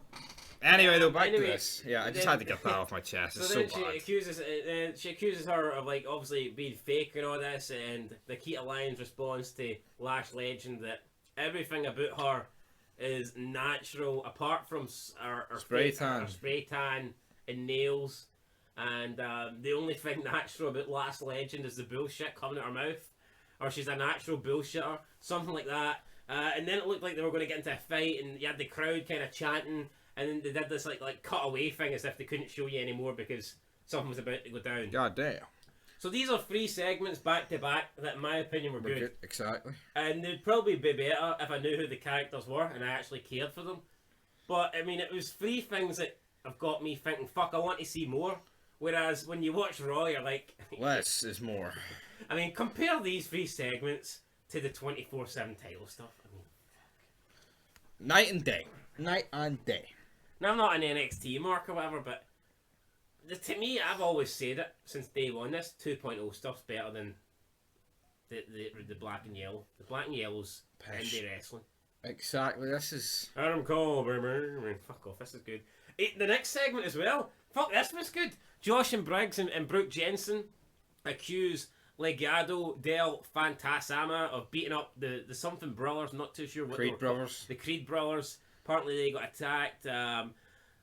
The one of the guys said something along the lines of, "We beat them up, you'd know about it." the chick in the group called one of I think it was Brooks or Jensen called him a virgin or something like that. Then there was like a girl with her, and she said something about, have you done it yet? And he's like, no, we haven't done it yet. And he's like, no, we're not talking about that. We're talking about what was it? I can't remember. You explain it. Fuck, I can't remember. But it was funny. Nah, they were talking about they haven't done it yet, as in the match. Aye, but she's on about fucking his new girlfriend or something like that. Yeah, because in previous weeks basically just built up this. He's been speed dating or something. Yeah, and in fact, she's been helping him like do his profile or something. Oh, I can't remember because he's been trying to talk to this person for like 2 weeks. I think it's the same person, but I just can't remember particularly because they're kind of all like fucking same. But I'm pretty sure that's what they're going for here. But yeah, it was good. I mean, that's 4 segments that is better than anything I've seen on Raw. That's what I'm saying. No, but like the last people we've been talking about, like not all of them have had segments, but most of the stuff that they're in has been good the past couple of weeks. Aye, so yeah. And talk about what was also good. We had a last man standing match, LA Knight versus Grayson Waller. Some decent spots. The big bodyguard catches him when he falls off the scaffolding. Big elbow drop for the table. Shane McMahon-esque. Shane O'Mac-like. Before the referee could count to 10, Waller pulls himself up using the bodyguard to defeat LA Knight. So Grayson Waller wins the last man standing match. Really good. It was a good match, you know. Referee is pretty bulky as well. This referee's got muscles, hasn't he? Yep. Don't know who he is, like, but you know he's got muscles. He's in the game. Good for him. Anyway, good match. Up next we have the Dawn of NXT, Tony D'Angelo, the Italian Tony dude. Soprano. I've seen this guy a few times. The character, I like it. It's better than anything you get on Raw. Last time I seen him, Pete Dunne buried him in a weaponized steel cage match. And see, I think that's another reason why I think McMahon's come back to like old where everyone has like a character. Yeah. I've seen you watch Raw. What is the characters? Like, see Roman Reigns. What is his character? I've had a long title reign. That's it. I mean, that's essentially it. I know. What's McIntyre's character? Oh, I carry a sword. I mean, that's. Nakamura, I've got a crown. Boogs, I play the guitar, but there's nothing to it. Yes. That's like, oh, what's your character? I fucking play games on YouTube, mate. I mean, like, what? There's no fucking characters here. Well, there is on NXT 2.0, but not on the main roster. Anyway, I mean, I like this. He supposed he's going to be the guy, and yeah, again, he stood out. I'll tell you what, though, you can definitely tell by this stage, it's like the segments are carrying it. The matches are just... Yeah, I don't really care for the matches, but the last man standing match was good. But again, I think the reason I don't really care for the matches is because they're mainly women matches, and that's... Whoa. Yeah, and talking about women matches, we had Lou Cherie and Kelly Ray versus Casey Catorzo and Kaden Carter, another Dusty Cup Classic match here. Kelly Ray's went from the world title feud with Mandy Rose to this jobber shite. And again, it's just like, there's just so much women on it. They just shouldn't do another. Like, we literally just had a Dusty Cup with the men, and then it's like, alright, we got another one. Could you imagine if we did a King of the Ring and then back to back with a Queen of the Ring? Yeah, it's too much. I don't know who won this match, to be fair. It was Kelly Ray and Lou Cherie. Okay. They had fans. And then next up we have Indy Hartwell and Persia Pirotta arguing. I mean, they were arguing who's the better athlete or whatever. Who's the better wrestler? Big Portsy turns around and says, I carried this team. Aye, she carried this team. And she's like, but I've won tag titles. And she's like, I supported you, or thing with Dexter, and then she's like, you what? And so like, rewind about the carrying the team shit. Where is Dexter? I haven't seen Dexter in a while. Get that guy back. He was fucking great. I mean, that stuff he done with Johnny Gargano. Johnny Gargano, that's the best stuff of Gargano's. Gargano will never do better than that. So he may as well just come back to NXT. Nope. But they're arguing over who's better. Indy Hartwell says that when she was out, when Persia Pirotta was out injured, she won tag team gold. Then Persia's Pirotta's boyfriend came in. Indy Hartwell told him to stay out of it, and that he's a lot of Australians and New Zealand's on this show. Yeah. Basically, they're going to have a match. She leaves, and Persia Pirotta's boyfriend says it looks like you're going to need a personal trainer. Then they start making out. Again, it just feels like raw and a bit edgy, and I mean, it's not Edge Lita live sex celebration, but it's stuff that you don't get on Raw or SmackDown. So. And that's it, guys. I mean, on Raw or SmackDown, I mean, it feels authentic. I mean, men and women can't even hold hands on Raw and fucking SmackDown. Yet you've got these two pure making out. So you've got that woman calling that guy a virgin and all this. You've got like sexual See, what is it? It's the USA Network. It's not me. It's not a different network. So what the fuck? Like, I don't get it. It makes no sense. Like, well, I mean, they've always said for years that bring out an hour show or something after 10 p.m. and an edgier product. Maybe this is McMahon experimenting with an edgier product. Wait this fucking long? Jesus Christ, McMahon. Well, that's the only thing I can think of, because this is definitely... Anyway, though, it's definitely edgier than what you get on Raw or SmackDown. Talking about edgy Oh, let's be real. What was the last thing on Raw or SmackDown you got that wasn't cookie cutter bullshit? Think. Was it not that thing where Jeff Hardy run over Elias? And he was drink driving? That's probably it. That's probably the last thing. That seems like ages ago. Everything else is... Pish. Manufactured promos that... I'm gonna Goldberg. Oh fuck! I'm gonna shoot my mouth. Edge, that promo's cutting an AJ. He used some word I've never heard, and it's not because I'm a dipshit, but I guarantee 90% of the audience don't know what this word is. But he said he was on top of something mountain. Brokeback? No, a something mountain, and then he ended the promo by saying, "The view is phenomenal." That's pish. But I bet you they think, "Oh, that's fucking great." He tied in phenomenal to his promo, and I'm thinking. And what? I mean, it's like fuck off. God damn. Anyway, MSK take on Imperium for the NXT tag titles. I'd love to say I care about this match. I don't. That'd be like a legend fucking, I don't know, talking about Orton and said, "Oh, the few up here is killer." You know, or fucking... It's a legend. or someone's cut a promo on Reigns. "When I'm on this mountain, I'm the head of the mountain." You know, like, fuck. I know, but anyway, NXT. Right off. Yes, I get it. NXT tag titles. Oh, Brock, when I'm on the top of this mountain, I'm the I next feel big like mountain. a beast. You know, like... I'm the next big mountain. Right. Anyway, can we get into the match that matters here? Right, Doesn't let's matter. go. Tag titles on the line. Creed brothers come out, disrupt it. Looks like we're getting a 6-way tag. One of the match. Creed brothers nearly killed someone in this.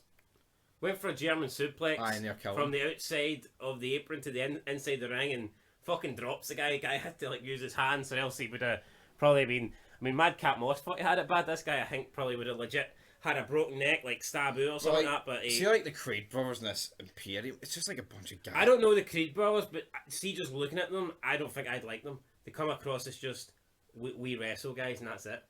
There looks to be nothing. And I know they never spoke, and it's hard. You know, I'm probably wrong to judge somebody based off of like a 30-second I can't appearance. remember, but I'm pretty sure. But see when they come some out, midget black guy does all the talking for him. see when to me they would remind me of like Imperium, the way Imperium's just we wrestle. Our gimmick is we're wrestlers. Yeah. I mean, is that not Ron Smack? Is that not I'm a good technical wrestler. I'm gonna out wrestle you. I mean, fuck off. That was Benoit's gimmick. Because he was the fucking best wrestler. He was like legit the best wrestler. See that ever. My Rise mode? It said Beth Phoenix is talking about we don't do our talking here. We do it in the ring. That's because you can't talk. That's because you're fucking shit. That's because you got nothing to offer outside the ring. Beth Phoenix, what an overrated bastard. I mean, she got paired with Santino because she could utter a word. I mean, see if she never had some muscle, she'd have been absolutely nobody. Like exactly. And the only reason she's fucking any relevant is because she married Edge. And, you know, Edge downgraded it for Lita big time. Like, anyway, moving on. Look at Joe Gracie and Harland. Another act that I like. Yes, they approach Draco Anthony with another proposition. I've no idea who Draco Anthony is though. Black guy. I know he's black, like, but I've no idea. Up until now, I had no idea who he was. And then some other guy comes over and is like, "Don't listen to him. He's feeding poison." This Harlan guy looks like an absolute fucking tank. He looks like the sort of guy that'd be running the AB inside. Aye, yeah. What's the AB? It's not probably something Nazi in prison. Aryan Brotherhood, right? Fuck's sake. Aryan Brotherhood. I'm a fucking it. Is that the kind of gimmick they're going with?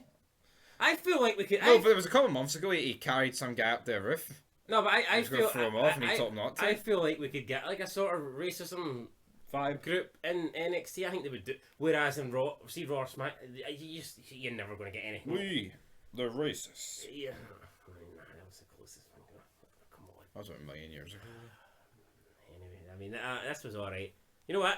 I think NXT's the best. Right, show. okay, this is shit. NXT. I didn't see this segment. No, I did. Honestly, I just looked at the title. NXT First UK Spanish superstar. No, I just seen NXT UK and I was like, nah, I'm not watching this one. Anyway, he's called Egghead. He's Spanish. He's the first Spanish superstar. He says he's took on the best in NXT UK. Alright, good for you, buddy. It shows you a promo package of here. Hold on. That's like oh my, that's like fucking being top of your maths class or something. And what's that fucking retard at school called? Torbank. That's like saying, oh, I've tested myself against the best. I've beat the best in academic challenges in Longstone, and now I'm ready to go to Brooklyn's, brother. You know, like... What, the primary school? Right, anyway, yep, this was awful, but yes. Main event Is he related to Adrian by any chance? No? No, he's related to Senor. Breaker, Ciampa, Ziggler, triple threat match, decent match. Good match, yep. Fast paced, but actually done. Ziggler. No, I liked about it. There was none of this fake flippy pish. It was actually good. Yeah. The spots towards the end of the match were good. Like, say Ziggler, right? I always say he's one of my most hated, right? But the guy, I would be lying if I said he's not talented. Well, he can work. Because he can work, and he's actually not that bad on the mic. But there's just, we see the way he's been booked over the past 10 years. I legit feel like kill myself every time he comes on the screen. But he's by no means like the worst wrestler. He's not like the worst talent, but it's just someone I do not want to see. Yeah, it's like, just go to AEW, mate. Fuck off. I think it's just the way he's been. I mean, WWE's basically booked him as a fucking, you know, I know, but he's legit a mid-carder going nowhere who, like, once every couple of years, when they need a mid-card title feud, they'll pretend he's a big deal. Yeah. And that's pretty much what this is. They pretend he's a big deal in NXT. Whoa, hold the line. Down. Ziggler isn't always on time. Anyway. I kind of like Ziggler. Up until, I think, when did his career go downhill? When he appeared, I think it was around about the time he was with Vicky Guerrero. For me, that's when he kind of... Probably peaked too soon, to be honest. Aye. But it didn't. I mean, he's on about. I mean, his promo on Raw, he says he's going to win. No, because even when he had that feud with Ambrose in 2016, I feel like he'd already peaked and he already felt mid card by then. Yeah, no, definitely. No, you know, on Raw, he's talking about he's going to win another trophy and add it to his trophy case. And it's like, yeah, I mean, you've won about 20 titles, but you can't remember a single reign. Not one reign is fucking mere. I think he's won 2 world titles. And I don't think he's made a defence of the belt. I think he lost on both. Yeah. I think he's held the world title twice, but lost both title defences. Will that be the case here, though? Because, of course, guys, he hits Ciampa with a super kick after Rude gets involved and drags Breaker at the ring, and he wins. 1, 2, 3. Dolph Ziggler, your new NXT World Champ. Will he hold it to stand and deliver, though? I think so. I probably see them. But see what they're going to do. I think that's Ciampa out the picture. I mean, he loses the belt originally to Breaker. He lost in a number 1 contender match to Ziggler, so I'm not sure why he was in this triple threat match in the first place. Because he beat Ziggler on Raw. A few tag team matches, probably. And then he eats the pin here, so I think this is probably their way of getting Ciampa out of this, you know, company picture. No. I think he's gone. I don't think he signed a deal. I mean, I don't think Ciampa. I think it'll be Ziggler versus Breaker at Stand and Deliver, and probably Breaker will win the belt back. Or maybe they just... Is that not weird, though? Maybe they're ready to push Breaker onto the main show. Could be. Who knows? They might be ready to pull the trigger. Who's Ziggler facing, fuck's sake? I don't know. But here, good match. If Breaker's going to debut, it'll be the night after. You know what? Even actually seeing Ziggler on NXT, it seemed a bit more enjoyable. Tell you what, this could be the highest rated show we've given. I'm gonna give it a 6. I was going to give it a 5, but then I thought, fuck. But hold on, no, I was just thinking 2 good matches and a bunch of good promos. I tell you what, the 2 matches that needed to be good were good, and the promos were good. I think this could have been getting a lot higher if there's just too many women's matches, in my opinion. Yeah. There was no right. There were just dead matches. See, tournament matches, right? See, at the end of the day, it's all great. Everyone loves a tournament, but seeing you think about it, the matches are dead. There's no feud. There's no rivalry. You know, it's just like random one-on-one matches. But, I mean, if people are actually good in the matches, then... Like, I remember back in the day, right, when you're watching the King of the Ring, they would actually book the matches. So, like, in the last 16, 2 people that were meeting would actually be in, like, a bit of a feud. So is this the team with the semi-final club? It wasn't just cold matches, if you know what I mean. Yeah. Remember that? Yeah. But these tag team matches do seem cold. These women's Dusty Cup matches. Like there seems to be nothing cold. No, but do you know what I mean? No, I do get what you mean, yeah. But exactly, there's no heat whatsoever. It's just 13 rating on 2, and it says a match that was devoid of any heat. But it'd be like on SmackDown if they had the King of the Ring match and you had Sami Zayn and Knoxville meeting in the quarterfinals. It'd be like, you know what? It's like, oh well, there's at least this isn't just a cold last quarter. This isn't a cold quarter. There's actually a rivalry going here. There's a bit of heat. I didn't feel like there was any heat in these matches, so it just seemed like throwaway Anyway, talking about fire, flames, whatever. I think this refuse fizzled it. It's fizzled it. You know what? I'll agree with you. I'll get a 6. This is fucking hell. This is the best show I've seen. In how long? Fucking hell. Well, I think I gave Slammiversary 2013 a 7, but that's... I mean, that doesn't count. Does it not? Alright, fair enough. But...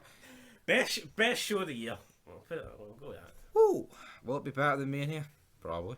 Fucking might be like. It will be, damn it. NXT. No roadblock, it was some guy waving a wee flag. You can all go through. It's the start of the race. It was the overtaking a Raw. Any safety car here? No. Nationwide is so much more than a great insurance company. They're one of America's largest financial services companies. Like how I'm more than Saquon Barkley, the NFL's reigning leading rusher. I'm also the NFL's leading husher. Shh, hush up back there. Wow, I might have just set the hushing record. Well, almost. For your insurance and financial needs, Nationwide is on your side. Nationwide Investment Services Corporation, member FINRA, Columbus, Ohio. NXT 2.0 is better than NXT Black and Gold. Welcome back, guys, to Fog Wrestling. It is an NXT 2.0 review. That statement there might have been controversial. People might say you're talking absolute shit, but honestly, having watched NXT 2.0 now for a while, it's a lot better. It is a lot better than the old NXT style. The old NXT was essentially like, it was like Ring of Honor under the WWE, but under the WWE name. It was like an indie promotion with like slightly better, say slightly better, like better production and stuff like that, and some WWE rejects on it, and some old names, some indie stars, some indie rejects from, the last couple of decades or whatever. But NXT 2.0 actually feels like they're going in a different movement. You can see that they're bringing in more youth. They're getting rid of the older guys. They're just pushing like a new direction with the company, and it feels more edgier. The women appear more sexier. They're allowed to actually act like women and just not act like female male wrestlers. They actually want to be women rather than be men. And for me, this show is probably the best show going on in wrestling at the moment. So we kicked off with Miz TV. Not sure why Miz TV was on NXT. Normally Miz TV makes me want to shoot my brains out, but this one wasn't bad. It was actually a decent opening to the show. Dolph Ziggler, though, kept saying that he only defends the title against superstars, and that LA Knight is not a superstar. And I get maybe they're in gimmick here. There's a storyline they're pushing, but I find it kind of ironic that LA Knight, Eli Drake, whatever you want to call him, is more of a superstar than anyone else here in the ring. Let's be real. Anytime, this is not a WWE made man. This guy, no matter what company he's been in, whether it be Impact, whether it be Power, or whether it be on NXT, this guy is always reinventing himself.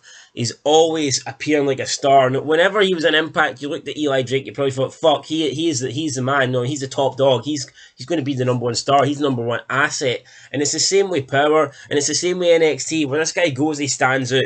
So to say he's not a superstar, is a ridiculous claim. It's like when they were going with Daniel Bryan and they said you're just a B+ player.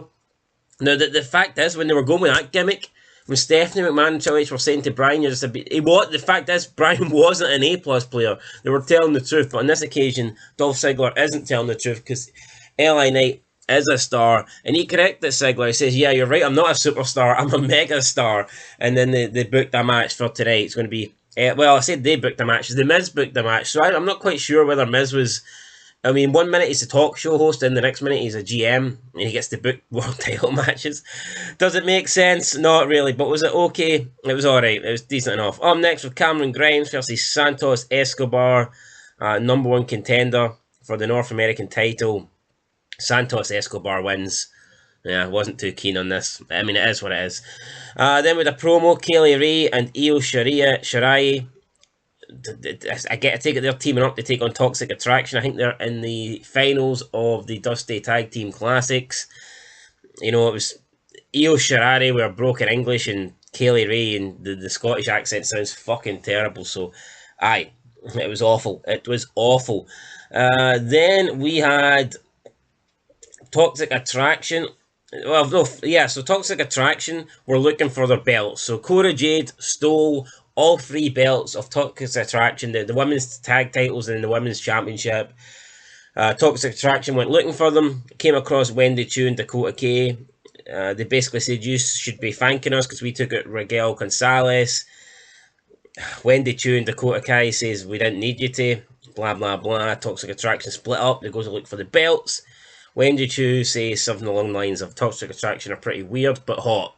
I mean, that is what it is. I mean, but all the women are on NXT.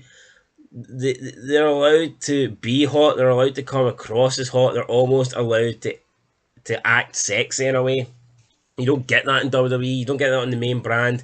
Now, I'm not saying that I'm not saying all the women on NXT are like prettier, you know, or hotter than, or more beautiful than the women on Raw or SmackDown, but they're allowed to act more sexy with their mannerisms, with their looks.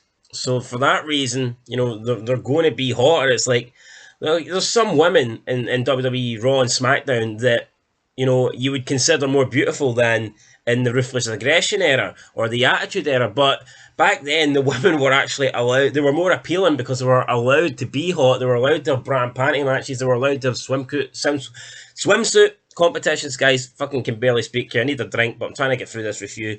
And my point is, you know, they were allowed to be sexy. And sometimes, I mean, let's be real. Sometimes a 6, I'll break it down, right? Just for argument's sake, like a woman that could be a 6 out of 10, if she's allowed to like act sexy and act like a woman and sexualize herself, then she may appear hotter than a woman that is like, say, an 8 out of 10, but she's the woman who's 8 out of 10 is not coming across as a woman. She's coming across as just I'm a wrestler. I'm a female wrestler. You know, nobody wants that. And on NXT, you can see they're getting away from that. But yeah, I'm not going to go on a rant, guys, because I need a drink and I don't plan on ranting too much. So up next with A-Kid versus Kushida. A-Kid wins. It was his debut. He hit a phony looking, you know, ringboard DDT off the top rope. Looked shit. A-Kid wins. We have Rey and Dominic confront Santo Escobar. Escobar says he's going to be the greatest luchador of all time. Dominic says you're looking at the greatest luchador of all time, Rey Mysterio.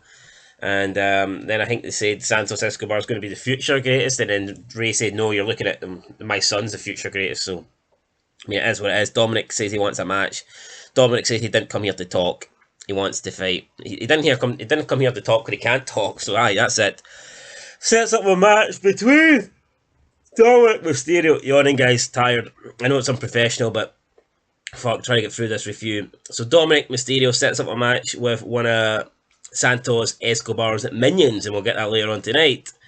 Up next with Sari versus Tiffany Stratton. I think Tiffany Stratton's the rich girl with the daddy issues or something like that. I don't know. She attacks Saray before the start of the match and then beats her relatively easy, so it is what it is. But, you know, now Tiffany Stratton looks hot. I mean, Sari doesn't look that bad either, to be fair. I mean, like I said, all the women on this look decent. Cameron Grimes said the odds are stacked against him. I mean, who gives a fuck about Cameron Grimes? Tommaso Ciampa was in the ring. Who's his name guy called? The Italian guy.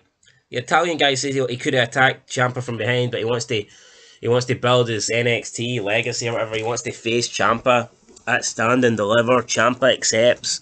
The Italian guy knees him in the nuts, and that's it really. So I didn't really enjoy it. It wasn't really great. Then we have Solo Sikoa. No idea who this guy is, but he says he's ready to become champion, so fair play to him, but somehow I disagree with that. We then had we had Imperium interrupt the Creed Brothers. The Creed Brothers wanted to know who attacked them, blah, blah, blah. Imperium came out, MSK were out, and they're going to have a three-way tag team match at Stand and Deliver. I mean, it is what it is. Imperium are better on the mic than I thought, and maybe it's not that they're good on the mic, but just that their accents, like, just make them feel different, so, you know what, Imperium's not bad. Imperium's fucking... I say not bad, this show's put me to sleep, man, fucking hell. It's only, what, it's only not even 1 o'clock yet in the morning, and I'm literally falling asleep here. How's this happening? Up next, we had... What did we have next? We had Indy Hartwell versus Percy or Peralta. They have a match. Peralta's boyfriend comes out, I can't remember his name, and then Dexter Lumis comes out, Indy Hartwell picks up the win, and then they start kissing, and then Indy starts kissing Dexter Lumis. I guess they're trying to out-kiss each other, so both sets of partners are kissing each other, while Dexter Lumis is kind of just standing there. He's not agreeing to this, so technically Indy Hartwell's like almost raping. But by leftist, standards, by their guidelines, I mean, technically, Dexter Lumis isn't. He is, he's not. Fuck, what's that word called, man? Jesus Christ. Not approval. Ah, Christ, it's too early in the morning, man. It's fucking too early for this. But my point being, right, anyway, it was whatever. Fuck the lefties. Then Indy Hartwell jumps on top of Dexter and they start making out in the line on the ground, and Wade Barrett's losing his mind, so, I mean, whatever. I mean, it's cool to see some male-female, sexual activities or whatever, but it just didn't really make a lot of sense, did it? Then we had Dominic Mysterio versus Raul Mendezo, and Dominic Mysterio wins with a 619 frog splash. Who cares? I don't. Then we had Cora Jade setting up traps for Toxic Attraction. First of all, the jobber member of Toxic Attraction goes to grab her belt, and she gets like locked in a cage. And then we got the orange amber haired person. What's her name? Gigi or something. Her belt is like stuck in the trash bin or whatever. She tries to grab it. The trash bin lid falls on top of her. And then Cora Jade drives like a forklift on top of it, so she can't get out. And then Gigi's like, "Oh, when I get here, I'm gonna destroy you or whatever." And then Cora Jade said, "Oh, that's funny. I didn't know trash could talk." So I mean, it was like Home Alone style, like fucking traps here for Cora Jade. I guess it was all right. In the end, though, she goes out. She looks like she's gonna spray paint Mandy Rose's new Range Rover. But instead, she puts the spray paint down. It looks like she's just going to steal the car, I guess. She's going to steal the car and the belt. But Mandy Rose is sitting in the back seat. She attacks Cora Jade. She gets the upper hand. They start brawling on the outside. Cora Jade gets beat up. Cora Jade's laid out. Mandy Rose then spray paints her. And then the other two members of Toxic Attraction come, and basically Toxic Attraction stand over Cora Jade. You probably know Vistaprint for business cards, but did you know we print everything you need to get your brand in front of your fans? We print banners and signs that help your business stand out. We print postcards and flyers that get people talking. And we print must-have merch like tote bags, t-shirts, and water bottles. Whether you want a few or a few thousand, we print on everything so that customers can go from noticing your brand to falling in love with it. Right now, new customers can get 20% off with code NEW20. Because if you need it, we print it at Vistaprint.com.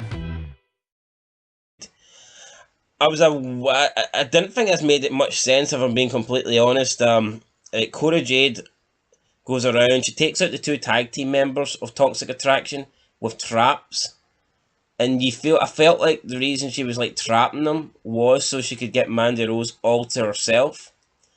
But then when she gets to Mandy Rose, Cora Jade's the one who gets outsmarted by Mandy Rose, and then at the end of the beatdown, the other two members just walk out as if they were already escaped. So they could have easily done a 3-on-1 beatdown, but instead they decided just to let Mandy Rose take care of it herself, and then the other two appear out of nowhere. I mean, logically, it just doesn't make a lot of sense.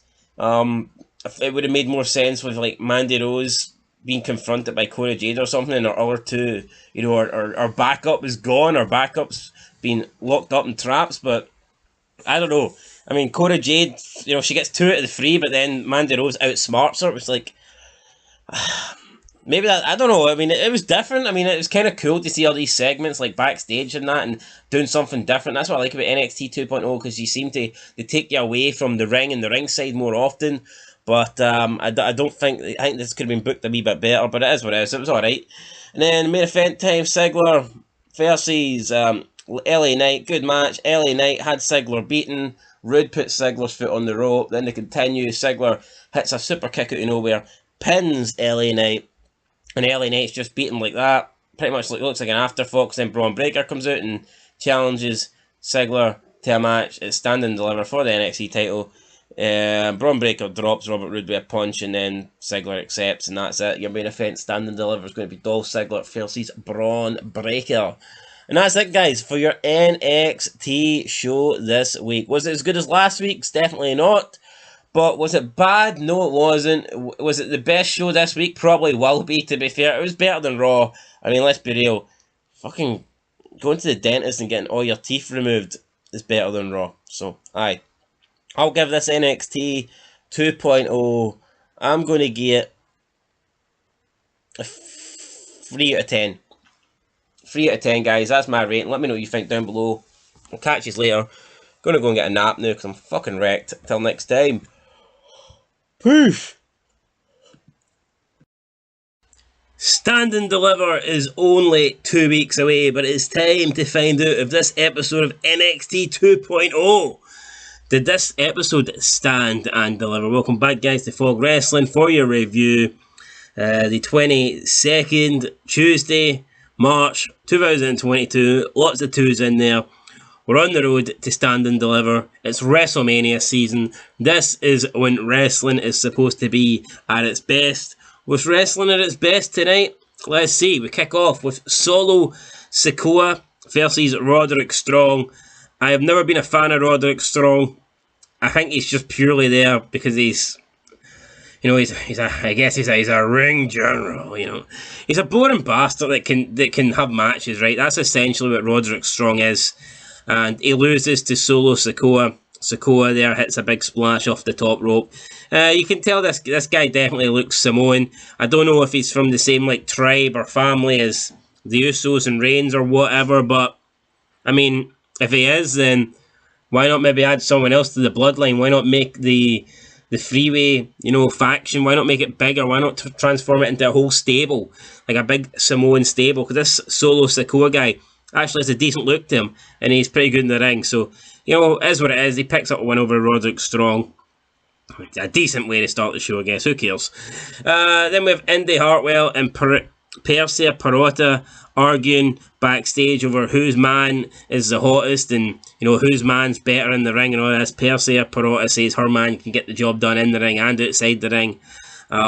You know, just these two over the past couple of weeks have been like sexualizing themselves and their relationships with their partners, and this is good stuff that you just don't get on Raw. I mean, you don't get anything like this on Raw. They did experiment with Tamina and Akira Tozawa, but it's like really goofy shit that is for, like, you know, 5-year-olds. It's not, at least on NXT, you feel like this is more like adult themed. Even you've got Wade Barrett on commentary, and he's talking about, you know, Indy Hartwell's been causing Dexter problems, but at least she must be good in the bedroom and all that stuff. And I mean, this isn't stuff that you get in WWE. We haven't got this since the King, to be honest, was on commentary back with JR, you know, in the Raw days. But I mean, this is what makes wrestling should be aimed for adults, and if kids are allowed to watch it, then so be it. But I mean, you watch Raw and it is literally kindergarten shit. But yeah, Indy Hartwell and Persia Pirotta, they've been in a feud, and I guess they're continuing to be in a feud. Up next, they both accompany Dexter to ringside. He takes on Tony D'Angelo. Tony D'Angelo tries to go for his crowbar. Indy Hartwell grabs the crowbar away from Tony D'Angelo. Persia Pirotta snatches it off Indy Hartwell. Tony D'Angelo tries to take it for Pirotta. They have like a tug of war. Pirotta lets go. D'Angelo pulls the crowbar. It ends up hitting Dexter Lumis. Then he hits him with a fisherman suplex. And he picks up the win and defeats Dexter Lumis, essentially via aid of Persia Pirotta. Backstage, these two are going at it really verbally. Indy Hartwell accuses her of doing that on purpose to cost her man the match, and Peralta says that, you know, stop making excuses for your man. My man could beat anybody on the roster. My man's this. My man's great. My man, like I said, gets the job done inside the ring and outside the ring. Percy Peralta says, you do realise you're dating Duke Hudson and not John Cena. So even John Cena's getting a mention on NXT. But yeah, she says, Peralta says that Duke can beat anybody.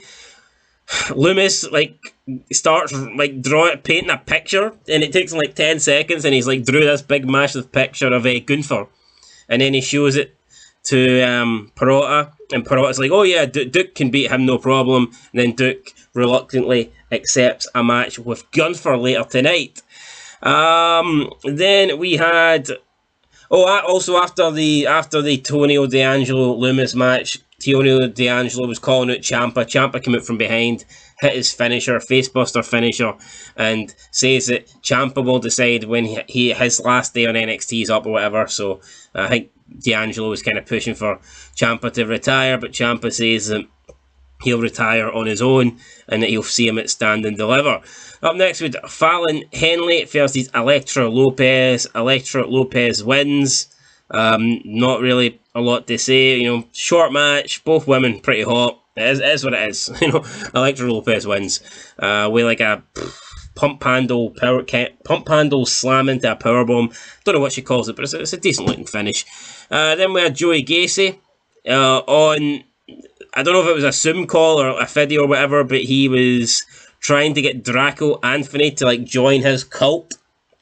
Some guy came in and told Draco that he's got his back, brother, if he needs him. You know, I like Joey Gacy. Unfortunately, we didn't get to see any of him apart from this. You just basically seen him on video for 20 seconds trying to get Draco to join his cult. But I mean, it is what it is. Hopefully we get more of Joey Gacy next week. Then you had Solo Sikoa saying he will be the new North American champion.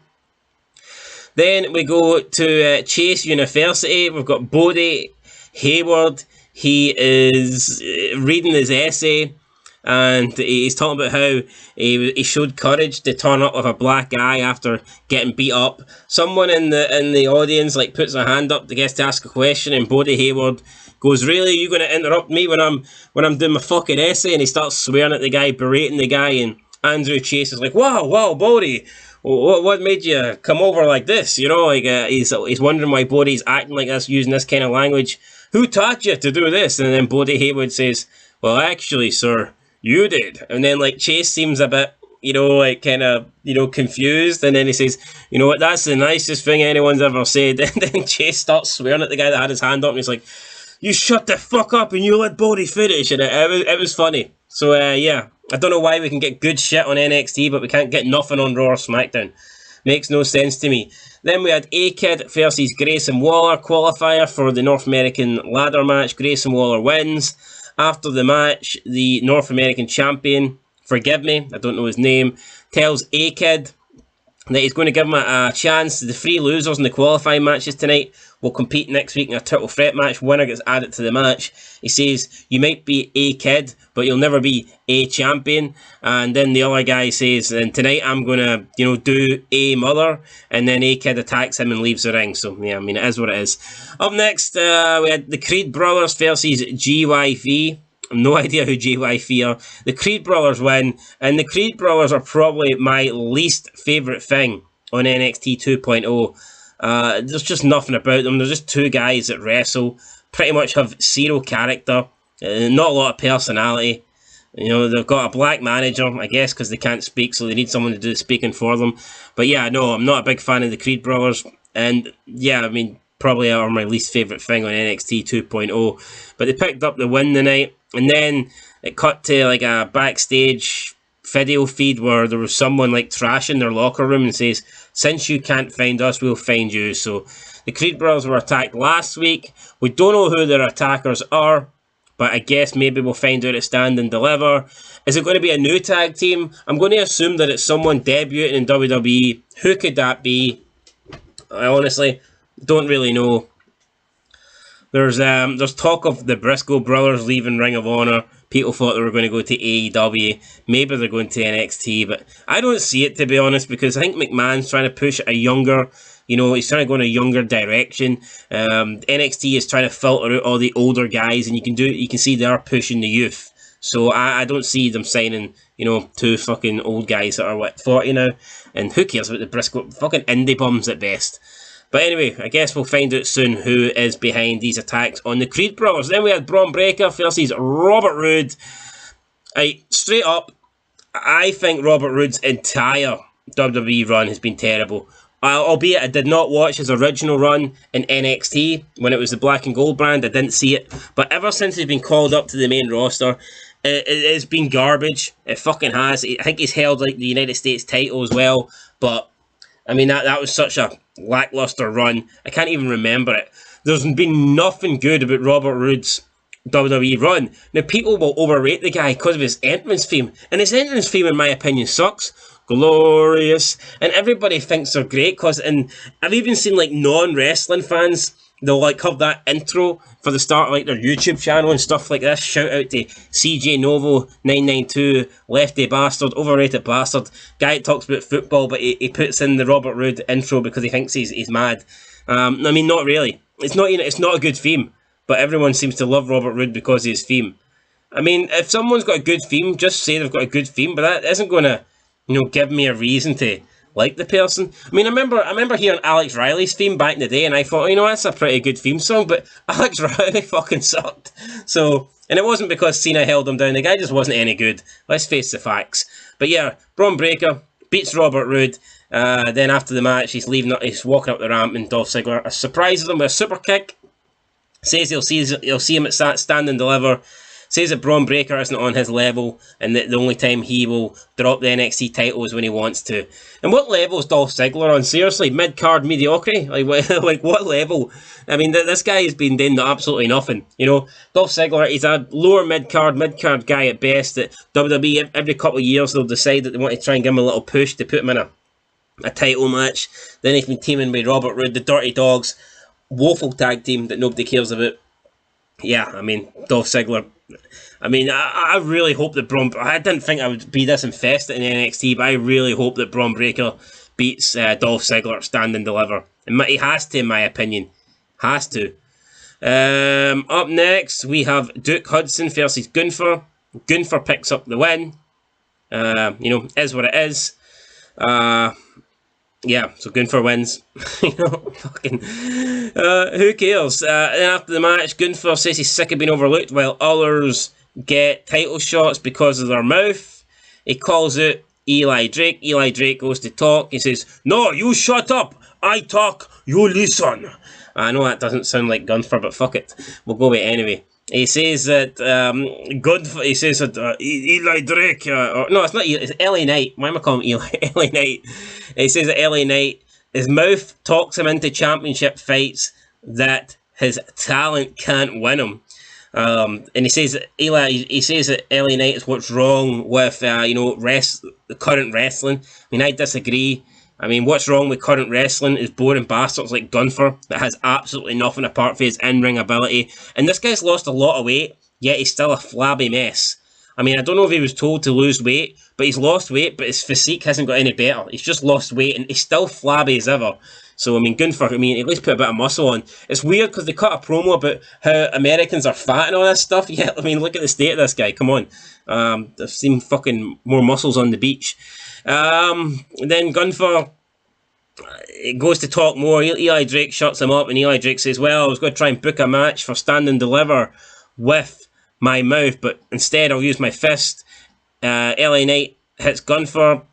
Imperium start beating up LA Knight, and then SCU come out and help Eli Knight, and Gunther gets dropped and then thrown at the ring by LA Knight. It was an okay bro. I mean, the promo wasn't that bad. I mean, I know I've just bashed Gunther there. I guess he did it. I think when you're foreign, it's like, even if you're shit at promos, it's almost like it's kind of accepted because you've got a weird accent, and it's it kind of this kind of promo just suits Gunther. if he was an American and he spoke like this, then you'd be like, holy shit, this guy is fucking horrendous. But because it's that kind of language barrier, I mean, I think you kind of just let him away with it, don't you? Give him the benefit of the doubt. Cameron Grimes says he's one last chance to, his one last opportunity to stand and deliver. I mean, fuck Cameron Grimes. Don't want to see him. Then we had Indy Hartwell and Persia Pirotta hug it out. Duke and Dexter had a handshake. Dexter then slapped Duke on the chest and gave him a thumbs up. So, yeah, I guess that was, it was entertaining. And I like the way this is weaved throughout the show. I mean, you've got this whole Indy Hartwell, Persia Pirotta thing, right? On a 2-hour show, we've got 4 different segments. We've got two matches and 2 backstage segments. Like, why can't we get that with the main people on the main roster? Why can't we get Brock Lesnar and Roman Reigns and Paul Heyman? Why can't we get them filtered throughout the show instead of one and done? I don't get it. If they can do it right on NXT, why can't they do it right on the main fucking show? Then in the main event, it was Io Shirai and Kaylee Lee versus Dakota Kai and Wendy Choo in the Dusty Cup Final Classic, right? I've got to rant on this. The Dusty Cup, the Dusty Classic tournament, whatever. When they first done it, I thought it was going to be like a one-off thing, and they were just trying to, pay respect to Dusty, whatever, mention his name in a tournament. But now they're doing it every year, like a sort of King of the Ring thing, and to me, it just waters it down. I mean, it's like the Andre the Giant Battle Royal. I think if they had that just 1 year, and Cesaro wins it by tossing it Big Show, that does more for Cesaro. That's like a moment where you can go, holy shit, Cesaro won the Andre the Giant Battle Royal. But when you bring it back every year, Cesaro's first win is meaningful, right? It's meaningless. It doesn't really matter anymore. It gets watered down. And it's the same with this. I mean, you just don't remember winner after winner. It's not like the Royal Rumble where it's a thing that leads on to WrestleMania. I think that's different. But like tournaments like these, I think should just be done like once in a while. Or maybe like once every 4 years, like the World Cup or something like that, Or, it's things that happen. The Olympics, like every 4 years. I mean, to do this every single fucking year, I think it's a bit overkill. And then Io Shirai and Kaylee Ray win. I think out the 2 choices here, they were the only team that was going to win, realistically, if you look at it. And then Toxic Attraction come out, and Io Shirai and Kaylee Ray said when they started this, they were going to dethrone Toxic Attraction, but they realise now that the way to do this isn't to win the tag belts, it's to go after the leader and win the Women's NXT Championship. So they're going to change the match between Cora Jade and Mandy Rose at Stand and Deliver into a Fatal 4-Way, and they add themselves into the Fatal 4-Way match for the NXT Women's Championship. So hold on, they won the Dusty Classic Tag Team Tournament. They won a tag team tournament that is, paying homage, whatever, to Dusty Rhodes. They win a tag team tournament, and straight away after they win it, they basically say, oh, we don't want the tag titles are shit, and they disband their tag team to make the singles match for the women's title a Fatal 4-Way. On what planet does that make sense? It just makes the whole tag team thing look fucking stupid, They've teamed up, 2 single wrestlers, they've got to the final, they've won this tag team tournament, just to straight away say, nah, we don't care about the tag belts, we're going after a singles belt, It was dumb, it was daft. And I had a big issue with that, but I mean, it is what it is, guys. That's how the show ended. Then there was a brawl. Toxic Attraction outnumbered them 3-2. Cora Jade came in to make the save, and then they had a face-off between 3 sets of women. Who knows? Maybe we'll get a 6-women's tag match next week. I mean, the show was alright. I mean, it was enjoyable, but again, I did think the ending was fucking retarded, that they win the Dusty Tag Team Tournament just to go after the women's singles title. That was stupid. I don't like the Creed brothers, and there's a couple of other people that have just no interest really on the show. But overall, I mean, it was entertaining. It was decent. I'll give it a 4 out of 10. I mean, yeah, I really liked the Bodie Hayward segment. The matches, I guess, were okay. I mean, it is what it is. 4 out of 10, guys. That's what NXT's getting this week. Let me know what you think down below. Miles better than Raw. Absolute miles better than Raw. And it is sad because you at least Raw... I mean, Raw has people like Edge and AJ Styles and The Miz and Seth Rollins and Rey Mysterio. And Raw should be way better than NXT just based on those guys alone, yet it's not. It's sad. It's fucking shit. But that's it, guys. Till next time, let us know what you think down below. Catch you later. Peace. Fog Wrestling back with another Fed March 29th, 2022 edition at NXT. We are wait, when is NXT starting? I think it's 2 days away. WrestleMania weekend. Oh, we love WrestleMania weekend. We used to, not anymore, because it's shite. But yep, we had kicked off this show with Imperium defeating LA Knight and MSK. You hear MSK, and I think of Machine Gun Kelly. No reference whatsoever, but Imperium steal a win on their way to NXT Stand and Deliver. The heels win, which does anyone care about? Not really. MSK, a bunch of jobbers. I don't mind LA Knight. Many people dubbing him The Rock in TNA. Is he the DNA of TNA? Only time will tell, but that is what kicked off the show, if anyone remotely cares. And next up, we have two jobbers in a match. We have Ivy Neal defeating Tiffany Stratton. This was via submission. So we had the Pitbull taking on the Buff Barbie doll. What is this, man? Who comes up with these nicknames? They're absolutely shocking. But looks like you're going to be beat with a power bomb. But then Big Nile countered it, locked in her modified Dragon Sleeper to force the Buff Barbie doll into submission. Well, Stand Delivers the 2nd of April. Whenever that is. How many days are in April? 31. So it's Saturday. Wait, no. Stand Deliver has to be Friday then. Because WrestleMania, damn it, is over 2 days. So who knows? But we're in to the next match we had. Look at the neck of this, man. Josh Briggs and Brooks Jensen defeating Legado del Fantasma. Sounds like two lawnmowers they've defeated. Well, I mean, that's the bottom line there. But yeah, I mean, this NXT has your odd comedy segments on it that are funny, but I mean, it's still better than Raw. It can be better than SmackDown. I mean, it's better than I think AEW can do, but awful. Next up, we have Toxic Attraction. We've got Mandy Rose and two Council Estate slags, as I put it in previous weeks. Look at that name. But yeah, we have the return of Raquel Gonzalez, returning to save Dakota Kai. And this is all build up essentially for the pay-per-view, of course, these two teaming up. So yeah, we've got those two title matches at NXT Stand Deliver. I won't be tuning in for that. I mean, I doubt we won't have the review. Son of Scotland 90, we'll probably do that review. The Fat Man. Anyway, we had Von Wagner defeating Body Hayward. This guy, I mean, look at this. I mean, the only reason he's beating him is because of the big guy. You know? And this feud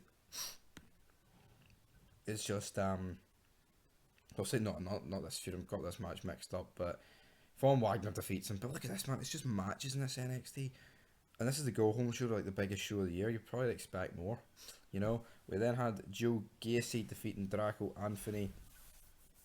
Of course, the big guy getting involved. This is the match I meant to say that. Gacy manages to capitalise with somersault clothesline. He earns the win. So yeah, building a bit of momentum going into Stand and Deliver. Meanwhile, Dakota Leons defeats Saloni Jacobs. This Mongol went viral a month ago because she did a pinfall and basically showed her ass.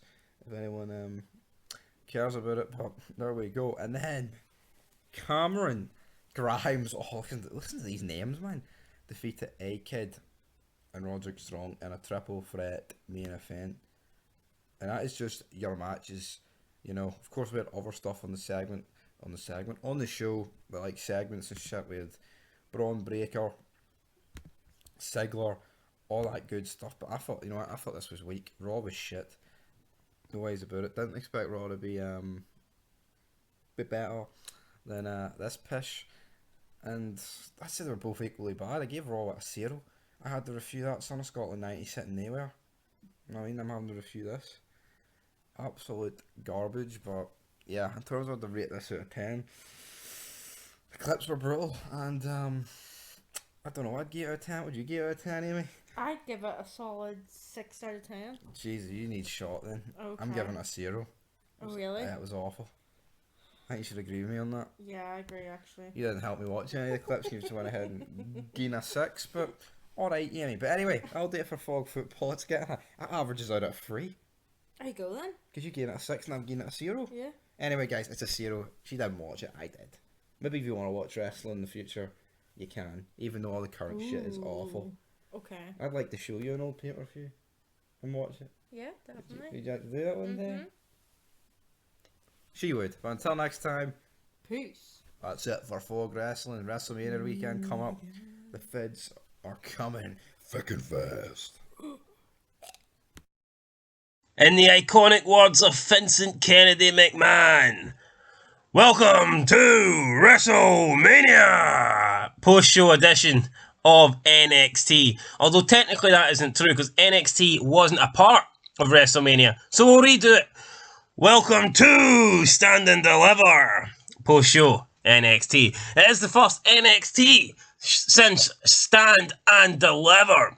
But everything is not the way it was since Stand and Deliver ended because we've had an NXT Championship match. For some reason, they decided to put an NXT title match on Raw. I guess they thought the entire Raw show was fucking terrible, so they needed to put something that was not god-awful on the show, and that's why we got Braun Breaker versus Dolph Ziggler for the 10th millionth time, and it resulted in Braun Breaker winning, guys. So yeah, we left Stand and Deliver with Dolph Ziggler as the NXT champion, but what, 4 days later, and Braun Breaker is once again your NXT champion. So if you don't watch Raw, you've missed it. There was a big title change. Not a fan of this. If they wanted Braun Breaker to be the champion, why not just have him win it Stand and Deliver? To me, it just devalues the belt and it devalues the brand when a massive change like this can happen on another show. It's like, I mean, come on, it's supposed to be must-watch TV, but something's happening on Raw. And I don't think that's right. I mean, by all means, if you want someone to have a match on Raw, then fair enough, because Dolph Ziggler is a Raw guy. I totally get that. But I think to have the NXT Championship, you know, change place, change hands. Different if maybe Dolph Ziggler retained, but I thought it was dumb. Anyway, let's get into your preview now that I've rambled a load of shite about Braun Breaker being the new champion. And that's me not criticising Braun Breaker, because I like Braun Breaker, but I just think that I don't think Steiner Jr. should be the champ via winning the belt on Raw. And speaking of Steiner, Rick Steiner set to be in attendance tonight at NXT. Will he appear on camera, or is it just a backstage thing? For now, we don't know. Will Dolph Ziggler get a rematch? See, it's strange. Sometimes WWE have said they've done away with the rematches, but sometimes they give somebody a rematch. It just depends on whether or not they want to have one, you know. I don't think there's an official rematch. If they want to have a second match, WWE do it. If they don't want to have a second match, then they don't do it. So, I mean, it is what it is. Like, Brock Lesnar will not be getting a rematch for his belt against Roman Reigns because it doesn't make sense. It doesn't fit his schedule. But when it does make sense to WWE to do it. So they just pick and choose, really, when they want rematches. I wouldn't be surprised if Ziggler does get a rematch sometime down the line, but I think they should move on. I mean, Ziggler, you know, he had some good matches with Braun Breaker. It was a decent wee feud, but I think they should move on now, and Braun Breaker should get a new challenger. But speaking of rematches, there is going to be NXT Women Tag Team Championship titles on the line tonight. The new champs, Dakota Kai and Raquel Gonzalez, will be defending against the former champions, Toxic Attraction, Gigi Dolan and Jacy Jayne. So we'll see if the former champs can retain. I mean, their match at Stand and Deliver was on the pre-show. To be fair, it wasn't that good. Hopefully they have a better match tonight. I would not be against Toxic Attraction winning the belts back, but I don't think they will. Tony D'Angelo and AJ Galante are set to continue their Stand and Deliver celebrations, which I'm guessing means that someone will interfere and we'll get a new feud with Tony D'Angelo. New NXT North American Champion Cameron Grimes will speak. That's not something I'm looking forward to. I'd rather he didn't speak. I'd rather he vacated the belt and fucked off somewhere else. I don't like Cameron Grimes. Nothing personal. I just don't think the guy's any good. Do not like him. Every time he comes on the screen, he bores the hell out of me. No word here whether Mandy Rose is going to be on the show, but I think they could probably do a Mandy Rose Cora Jade match. I don't think it will happen tonight, but I think down the line, it was supposed to be Cora Jade versus Mandy Rose at Stand and Deliver. For whatever reason, they made it a fatal four-way. Maybe they didn't think that one-on-one match was big enough for the pay-per-view. Maybe they wanted to fit more women onto the card into meaningful matches, and that's why they made that fatal four-way. I don't know, but I actually kind of enjoyed the build-up. I enjoyed the rivalry between Cora Jade and Mandy Rose, so I would like to see them get a one-on-one match down the line. And I mean, I would probably like to go one-on-one with Mandy Rose down the line, or tonight, or anytime she's free, really, but that's not going to happen. Speaking of things that are not going to happen, or shouldn't happen, but will happen, tonight we've got Nikita Lyons, who has got the biggest ass in wrestling I have ever seen. And when I say that, I mean she's got the biggest ass for someone who isn't, like, morbidly obese. Yeah, Rikishi had a big fucking fat ass. Yokozuna had a big fat ass, but Yokozuna's ass didn't turn me on. Nikita's Lyons' ass does, so it's a different kind of ass. I mean, Nia Jax had a big ass, but I mean, the majority of it was just fat. Whereas Nikita Lyons, she's got like a real fucking ass, you know. Even though her opponent tonight, Lash Legend, said it's fake and it's implants, Nikita Lyons is claiming it's 100% real. And I want to know if it's real, so here, I'm telling Nikita Lyons right now, I want to touch it just to prove that it's real, so hit me up on YouTube and we'll try and see if we can arrange that to happen. But yeah, Nikita Lyons set to take on Lash Legend tonight. Last time Lash Legend had a match, I believe they had to like cut half the match, it was that bad on 205 Live. Apparently, they had to go and edit it all, because it apparently was a stinker. So we could be getting another stinker tonight when Nikita Lyons takes on Lash Legend. But in terms of a preview for tonight, guys, I think that's it. I mean, Ciampa's supposedly gone. We've got no news on Walter. We've got no news on Eli Drake, LA Knight, whatever he calls himself. But yeah, maybe we'll get some more debuts tonight. Possible. Maybe something else will happen. The whole Indy Hartwell Dexter thing. I don't know what will happen, but I'm looking forward to it. NXT's normally a good watch. So there you go, guys. There's your preview. We've got at least one title match tonight, maybe more, and maybe the appearance of Rick Steiner. Woof, woof, woof. Till next time, peace. Woof, woof, woof. Somebody call the police. Somebody call the dog pound. Rick Steiner has been kidnapped to end NXT 2.0. Welcome back, guys, to Fog Wrestling, here to review the WWE NXT 2.0 episode from the 5th of April. And what an ending to this show. Absolutely epic. Rick Steiner popping up on the big screen, locked in a cage with rope tied around him. We'll get more on that towards the end here, but fucking hell, that ending was insane. Was not expecting that at all. I missed the opening 10 minutes of the show, but in the first 10 minutes, Walter, or Gunther, whatever he's called these days, came out. He challenged Braun Breaker to a match tonight, and Braun Breaker decided to put the title on the line. Even though he's been in a lot of wars with Dolph Ziggler over the past few days, Braun Breaker is a fighting champion, and he agreed to fight Gunther in the main event tonight for his belt. Then, speaking of fighting, there was a brawl between the Creed brothers and the other two members of Imperium, Eichner and Marcel. This led to a tag team match. The Creed brothers won after Marcel appeared to just walk out on his teammate, or was it Eichner that walked out? I think it was Fabian Eichner that walked out. Regardless, he walked out, he abandoned his teammate. The Creed brothers won, and it looks like they will be next in line for a shot against MSKU, or the tag team champs, whatever they're called. But before they could celebrate, the Creed brothers get attacked from behind. A couple of guys that look like they're from Lord of the Rings or something. They took their masks off and they look like they're from the fucking Lord of the Rings. They both look the exact same, only hair colours different. Apparently, they're from NXT UK, which you could not pay me to watch. So yeah, I've no idea who they are. Then we had Cameron Grimes come out, talked about winning the NXT American title and how it meant a lot to win this for his dad. He was then confronted by Siko Solomo, the Samoan dude. He wants a title shot, and they agree to have a match next week, and they have a face-off. So, I mean, so far it wasn't the greatest at NXT, but it gets better, guys. Trust me, it gets better. Then we had Dexter Lumis versus Duke. I'm not too sure what the other guy's called. Duke. They basically have a brawl. It ends in a double count out when both guys can't get back in the ring, even though their respective partners are trying to help them. And then it ends with PLC and Duke making it. So it looked a bit phony, like, but I mean, it is what it is. Up next, we had Toxic Attraction versus Dakota Kai and Raquel Gonzalez. Rematch for Stand and Deliver. Titles on the line. And this match was better than the match they had at Stand and Deliver. It was actually really good. Fun match.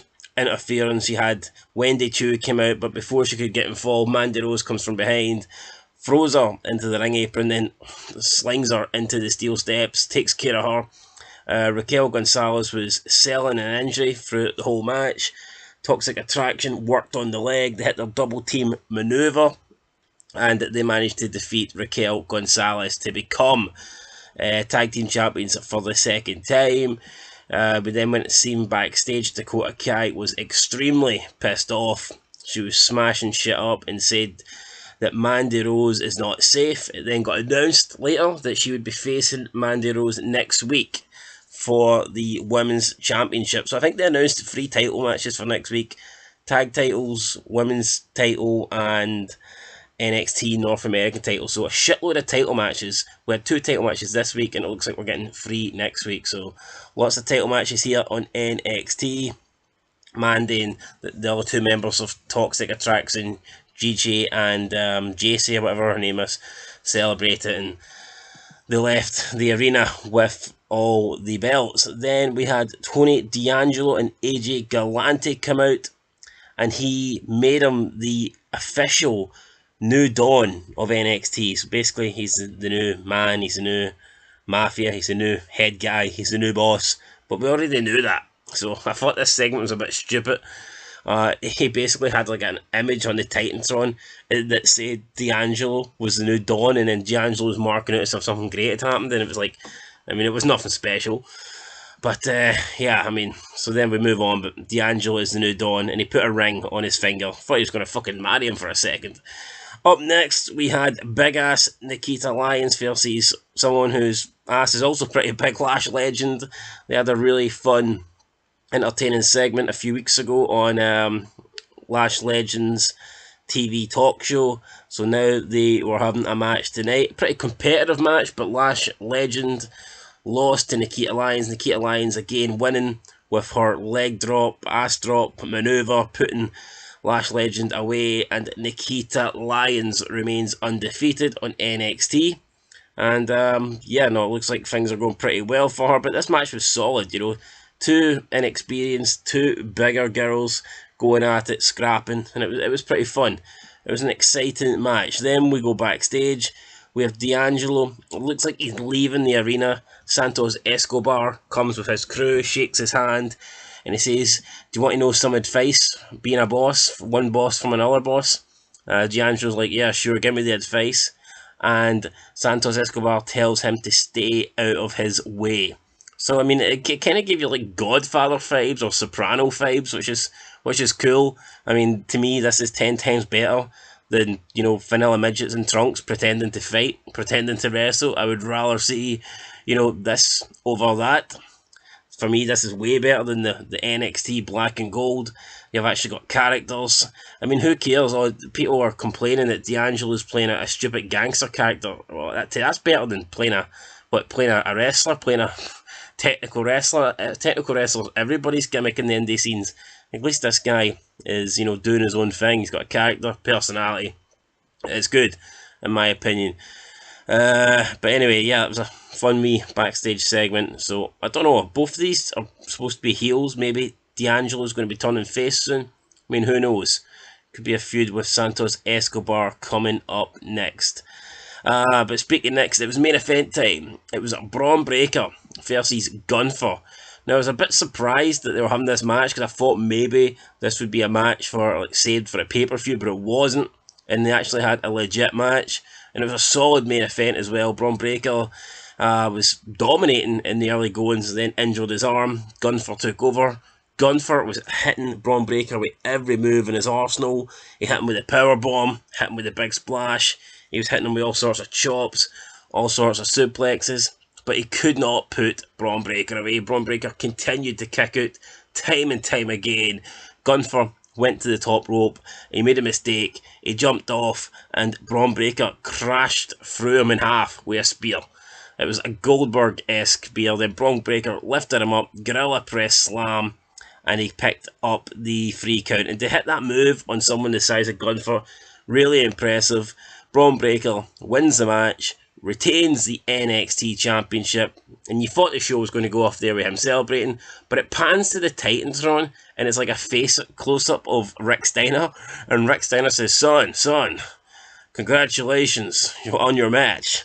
And then the camera begins to pan out, and the next minute we see Rick Steiner, he's sitting down, and he's like, he's got this yellow rope tied around his arms and his body so that he can't move, and then it pans out even further, and he's locked in a cage, and then it pans out once more, and we see Gacy and the other big fucking freak standing there, and it appears that Gacy has kidnapped Rick Steiner, and he then went on to tell Braun Breaker about family and repercussions and stuff like that, and we've got Rick Steiner, you know, just sitting there in the cage, like a caged dog, and Steiner's sitting there, Braun Breaker's looking on, and, you know, NXT goes off the air with Rick Steiner kidnapped in a dog cell. So insane stuff, absolutely epic ending.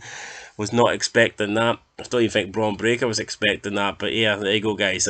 Interesting show, some really good matches. Promos weren't really up to scratch, but I mean the ending for me was really, really enjoyable. I mean 10 times better than Raw, guys. I'm gonna give this a 5 out of 10. I'm going to give this show a 5 out of 10. I like the matches were alright, but I thought the promos could have been a bit better. But the ending was spectacular. Did not expect to see Rick Steiner kidnapped in a dog cage. But anyway, guys, that's it. I'm giving it a 5 out of 10. Let me know what you think down below in the comments. Until next time, like, share, subscribe, and I'll catch you later. Peace.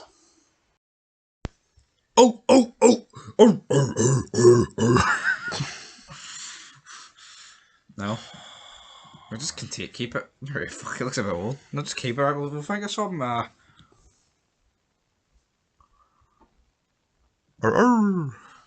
Steve, fuck up. Hurry up. You know, they say all dogs are created equal, but I look at Rick Steiner, I look at Scott Steiner, brother, and Scott Steiner's just that little bit more superior. No? We don't mean to say, I don't know what to say. An intro, fucking some, not, well, welcome back, guys, to Funk Wrestling. No, you need like a officer team. Oh, damn, man, here we go again. Like, you know, some shite. Anything, go for it, go. Ricky Steiner has been abducted. It's Scott Steiner to the rescue. It is your NXT 12th April 2022 preview. Woof, hot, if you hear us. Or can you hear me? Well, we'll be hearing Scott Steiner tonight. In an absolute dream scenario, Scott Steiner would turn up tonight with a baseball bat looking for his brother, but we know that's unlikely to happen. So let's talk about what is likely to happen on tonight's NXT show. This is your NXT preview for the 12th of April 2022. We've got 3 title matches tonight. We've got Rick Steiner's abduction storyline, and we've got a bunch of other shit happening. So it should be a good show. First of all, we'll talk about the tag team title match. NXT 2.0 will feature a vacant NXT tag team title match and a 5-team gauntlet match. The titles were declared vacant last week after it was reported that MSK's Nash Carter was released over abuse allegations by his wife, which is absolutely false. But anyway, she's still under contract to Impact Wrestling. Fuck all's happened to her. He's lost his job with WWE. I mean, there's, you know, nothing fair about that, even though he hasn't done anything and she's lying. She's still I mean, anyone could make an allegation, could be gone. Yeah, you know, yeah, it's just not right. WWE still not acknowledged it, but they have acknowledged that the titles are now vacant. And not even that, what's going to happen to the other guy, Wes Lee? I mean, he could, you know, they might not have any plans for him as a singles guy, and he could end up just doing nothing and then get released as well in 6 months' time. So innocent until proven guilty. Unless you're a man, damn it. But anyway, yeah, so we will have the 5 teams in the match. They're going to be Grayson Waller and Sanga. I have no idea who Sanga is. No. Raul Mendoza and Joaquin Wilde of the Mexican Cartel. The Creed Brothers, Josh Briggs and Brooke Jensen. I don't know who that is either. Kit Wilson and Elton Prince of Pretty Deadly. Yeah, so I mean, 5 teams here. I want none of these teams to win the belts. But somebody's got to win. So yeah, that is the NXT Tag Team Title Gauntlet match tonight. I mean, it could be a fun match, but who knows. NXT Women's Champion Mandy Rose will defend against Dakota Kai. Dakota Kai doing absolutely nothing to earn this title shot. But I guess she's getting one to try and increase the ratings. I don't know. For me, Dakota Kai shouldn't be getting a title shot. It doesn't make much sense she's getting a title shot, but she is. So, I mean, she lost her tag titles last week, and in fairness, it wasn't even Mandy Rose really that cost Dakota Kai the titles. It was more the case of Mandy Rose stopping outside interference. Is this a special edition of NXT? Because 3 title matches seems like an awful lot. Well, we had 2 last week. The North American Championship was on the line as well. New champion Cameron Grimes will be defending against Solo Sikoa. I do not like Cameron Grimes at all. Nope, he's a vanilla midget. Just look at the guy. I'm hoping he looks like Adam Cole and all those Undisputed guys wrapped in the one. And Cameron Grimes. It's a shit name as well. I hope he loses tonight, but it's probably not going to happen. We've got Kushida taking on Von Fagner. Von Fagner was bullying somebody last week. Kushida, or was it 2 weeks ago? Can't quite remember. Kushida stepped up to him, and obviously that's leading to a match tonight. So we'll see what happens in that. And most importantly, Rick Steiner, what's happening? Yeah, Rick Steiner was kidnapped last week, abducted last week. We've seen him as NXT went off the air. He was locked up in a cage. He was locked up in a dog pound by Gacy and Harlan. So we're expecting NXT to follow on from that. I don't know if Scott Steiner's still going to be locked up, because that would give you the impression that he's been locked. I don't know if he's still going to be locked up, because that would give you the impression that he's been in a cage for 7 days. So I don't know what's going to happen. But yeah, hopefully they still go with this storyline, because I mean it was actually interesting. You know, NXT went off the air last week with, you know, an abduction. It went off with a cliffhanger, whereas Raw and SmackDown went off with just the Bloodline talking shit, as it normally does. So, I mean, NXT had a much stronger finish last week, and hopefully... Okay, give you a reason. I mean, that is a reason to tune in. Oh, what's going to happen with Rick Steiner tonight? Scott Steiner going to be... There's so many questions. With the Bloodline, it's just... Dun, dun, dun, dun, dun, dun, dun, dun, dun, dun, dun, dun. That boring-ass theme. At least here, you've actually got a bit of promise. And why can't they just replicate this guy's on the other 2 shows? I don't know. People say McMahon's lost touch, and McMahon's the problem. Apparently, McMahon has a bigger impact on NXT 2.0 than he does Raw or SmackDown. I can't believe it. Apparently it's McMahon has got focusing most of his time on this. He's the one with the most input on this show. Because when they said, oh, McMahon's going to have the final word on this, they were all like, oh, that's it, went out, it's going to go to shit. But for me, I mean, this is the best brand at the moment. It's the best NXT's ever been. That's the only time NXT's ever been good. Well, right. I didn't mind NXT at the start when you had the rookies and the pros. I thought some of that stuff was alright. Aye, but I didn't like the first season. NXT, the NXT Black and Gold, it was essentially, it was like Ring of Honor, but with better production. I mean, that's what it was. Ring of Honor with WWE production. It was fully indie guys that were never good enough to be in WWE, but they got into WWE because Triple H wanted to have a fantasy fucking... It was an indie fed. I mean, it was an indie fed under WWE production. That's what NXT Black and Gold was. It was fucking horrendous. Anyway. Thank God that error's done. 4 matches tonight. Let's give our predictions. Let's give who we think will win. Kushida versus Von Wagner. Who are you going for? Wagner. I'm going for Wagner as well. NXT North American Champion Cameron Grimes versus Solo Sikoa. Sadly, Cameron Grimes. He just won the belt, so yeah, that's pretty much why. I'm going to go with Solo Sikoa. Hopefully, but I don't think so. He looks like the Usos, doesn't he? He's related to Messina. No, but he literally looks like the Usos. Aye, but is he not one of them? I think he might be. Or that me just Reigns is one of them. He doesn't really look like the Usos. No, that's true, actually. No. NXT Women's Championship match: Mandy Rose versus Dakota Kai. Mandy Rose, Dakota Kai getting the bin. Mandy Rose is winning. Mandy Rose to retain. And the vacant NXT tag team titles. There's 5 teams in it. Who are you picking? The Creed brothers. I feel like out of those 5, they've been pushed the most. I'm still not sure. Wait, is Josh Briggs and Brooks Jensen? Is that one of the guys that's on the Tinder app or something? It might be the 2 rednecks. It might be. I'm not 100% sure, but it might be. So they could win. The guys that wear like the flannels and shit. Alright. Yeah, I think that might be them. Oh, I know who Sagna is. Is that big tall dude? I don't think he's gonna. I don't think Grace Mullen. I could see them maybe winning as like heels, but they wouldn't hold it long. I'm gonna go with Kit Will. I'm gonna go with Pretty Deadly. Partly they gave up the NXT UK titles last week to come to NXT, so maybe they'll just get handed these belts. Did they get allegations hit against them? I don't travel this side of the water. Hey guys, Prince that's charming. That's our predictions. Let us know down below who you think is going to win in the comments. We'll catch you for the review, but until then, peace. Pretty deadly, more like pretty gay. We've got new NXT champions, and they make Elton John look masculine. Welcome back, guys, to Fog Wrestling, here to review the NXT 2.0 show from the 12th of April 2022. There was 3 title matches. There was speculation about Rick Steiner being kidnapped. There was a lot of hype going into tonight's show, but unfortunately for me, it didn't really deliver. Was it horrible? No. Was it better than Raw? Yes.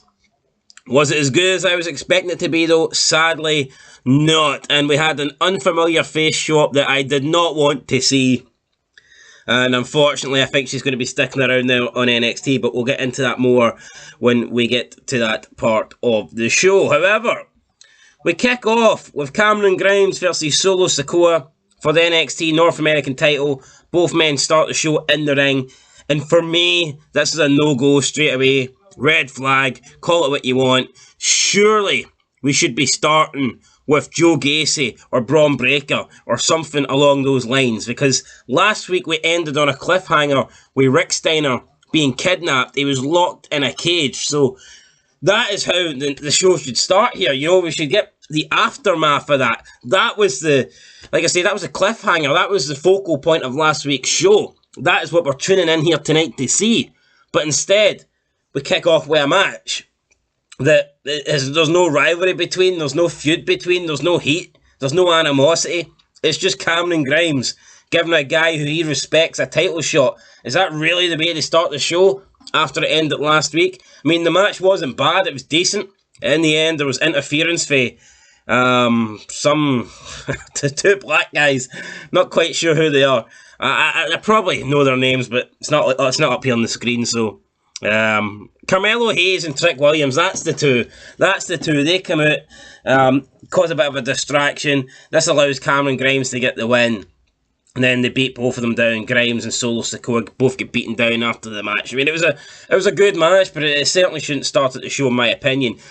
Then we have Braun Breaker comes out to the ring. He's pissed. He wants Joe Gacy. He says Joe Gacy thinks he's a tough man. Well, come out to the ring and face me now. All that stuff. He mentions that they finally got his father back, and his father was like shaken up and shouldn't be treated that way. His dad's a Hall of Famer. This and that. And you know, it's a decent promo for Braun Breaker. And then Joe Gacy comes on the screen. He says that he's in like Braun Breaker's head. He pulls out the Hall of Fame ring. He says, yeah, Rick Steiner may be home, but he didn't return with this. And he then proceeds to he says that Rick Steiner's whole career, sacrificing his family time, was all for this Hall of Fame ring. And he then puts the Hall of Fame ring into like this big fireball. It's like a canister of fire, like an oil tank or something. I don't know. An oil drum with fire in it, and he chucks in the ring, and then the ring starts to like burn and melt a little bit, I guess. But yeah, it was pretty good. And then we see Braun Breaker, obviously furious. He storms to the back. He's leaving the arena. Interferes, trying to get a question. Braun's like, "Get that mark falling out my face. He's fat," you know. As Scott Steiner would say, he didn't say he's fat, but he should have. Fucking should have called him fat. So yeah, and Braun Breaker jumps in a car, pretty nice looking car by the way, speeds off at the arena, no idea where he's going. We then have Gyro, Ikeman Gyro gets attacked backstage with Kushida by Von Fagner. Then Von Fagner makes his way to the ring. He calls out a new challenger. Ikeman Gyro comes out, says that he'll take him on, even though he's got beat down. They have about a 2-minute match. Von Fagner wins.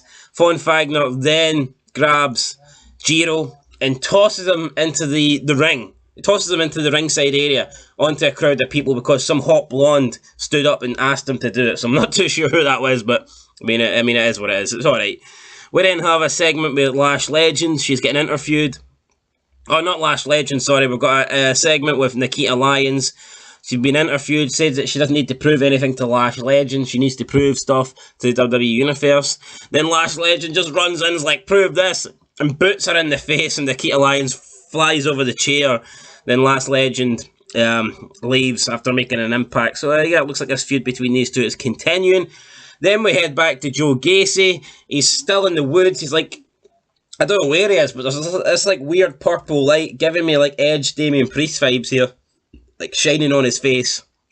Joe Gacy claims he's the only one that can lead NXT, and he's proved that he can control Braun Breaker. He can get Braun Breaker fired up. And Gacy says that he is the man. He's the only one that can take charge of NXT and lead NXT in the direction that it needs to be led. And then he gets like a pair of tongs and picks up the ring from the fire and places the ring onto his finger. And the ring is like boiling hot here, and it's like melting the finger of Joe Gacy, or at least that's what we're led to believe.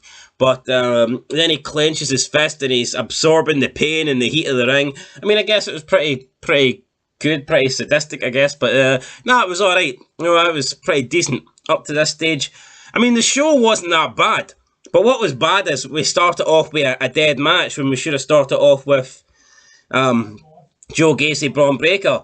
Like, back in the day, when Stephanie McMahon got kidnapped, would we have seen a 20-minute match to start Raw, and then you've got Vince McMahon looking for his daughter? Of course not, The main focal point for the show was Vince McMahon looking for Stephanie. They didn't have a 20-minute dead match between Taka Michinoku and, Steve Blackman, and then Vince comes out to the ring. He wouldn't wait 20 minutes, he'd be out there straight away. So, I just did not agree with how the show started, but overall it wasn't bad. Then we got Mandy Rose versus Dakota Kai, NXT Women's Championship, second title match of the night. Mandy Rose wins, Dakota Kai loses. I mean, it was a solid match. Toxic Attraction interfered, obviously, helped Mandy Rose win. And I noticed on Twitter, there was a lot of people like crying and telling Dakota Kai that she needs to leave the WWE. She should just quit and walk out and go to a company that's going to treat her right. And like, Twitter's full of, well, not just Twitter, but the wrestling community is full of fucking morons. I mean, I highly doubt Dakota Kai is just going to walk out and quit the WWE. Let's be real, the only professional wrestling company that matters. Any other company, they'll be gone in 5 years, they're not relevant, right? She's hardly going to walk out WWE, leave a decent paying contract behind, leave national exposure on TV behind just because she didn't get given a belt on this occasion. I mean, she's still young. She's probably going to be champion in the future, but I highly doubt she's going to just walk backstage and throw the toys at the pram and quit and cry and bitch and just go to AEW because a bunch of people on Twitter think she deserves to win the title. It's ludicrous. I don't remember Booker T, crying backstage and going on Twitter and complaining about it's his time to win the title when he lost to Triple H at WrestleMania 19. Booker T continued to work hard, got stuck in, put his head down, and eventually had a great run as the world champion as King Booker. So, this whole, I guess it's this culture, community, I deserve this kind of, I want everything handed to me. I mean, Dakota Kai's alright, and she probably will be a champion in the future, but just because she lost here tonight doesn't mean that she needs to go backstage and fucking demand that Vince McMahon release her and go to AEW and do absolutely nothing there. I mean, there's definitely a future with Dakota Kai, but it wasn't the time. It just wasn't time. Mandy Rose is the dominant champion, Toxic Attraction, or a highlight of NXT. It would have made zero sense for Mandy Rose to lose the night, but I guess people just don't understand that. But got a lot of people on Twitter thinking Dakota Kai should just quit. You didn't win a predetermined match, so see that contract you've got, see all that money WWE are paying you, just quit. Just leave it all behind. Go work the indies for like $10, fuck off. What a load of shit that is.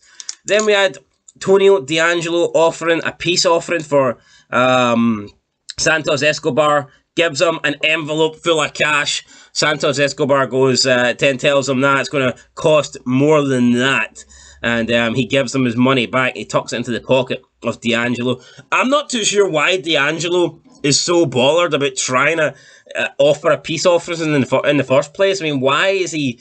I mean, basically it's Santos Escobar and a couple of cruiserweight midgets that can't win a match. Why would he be so interested in, sucking up to these people? I'm not too sure.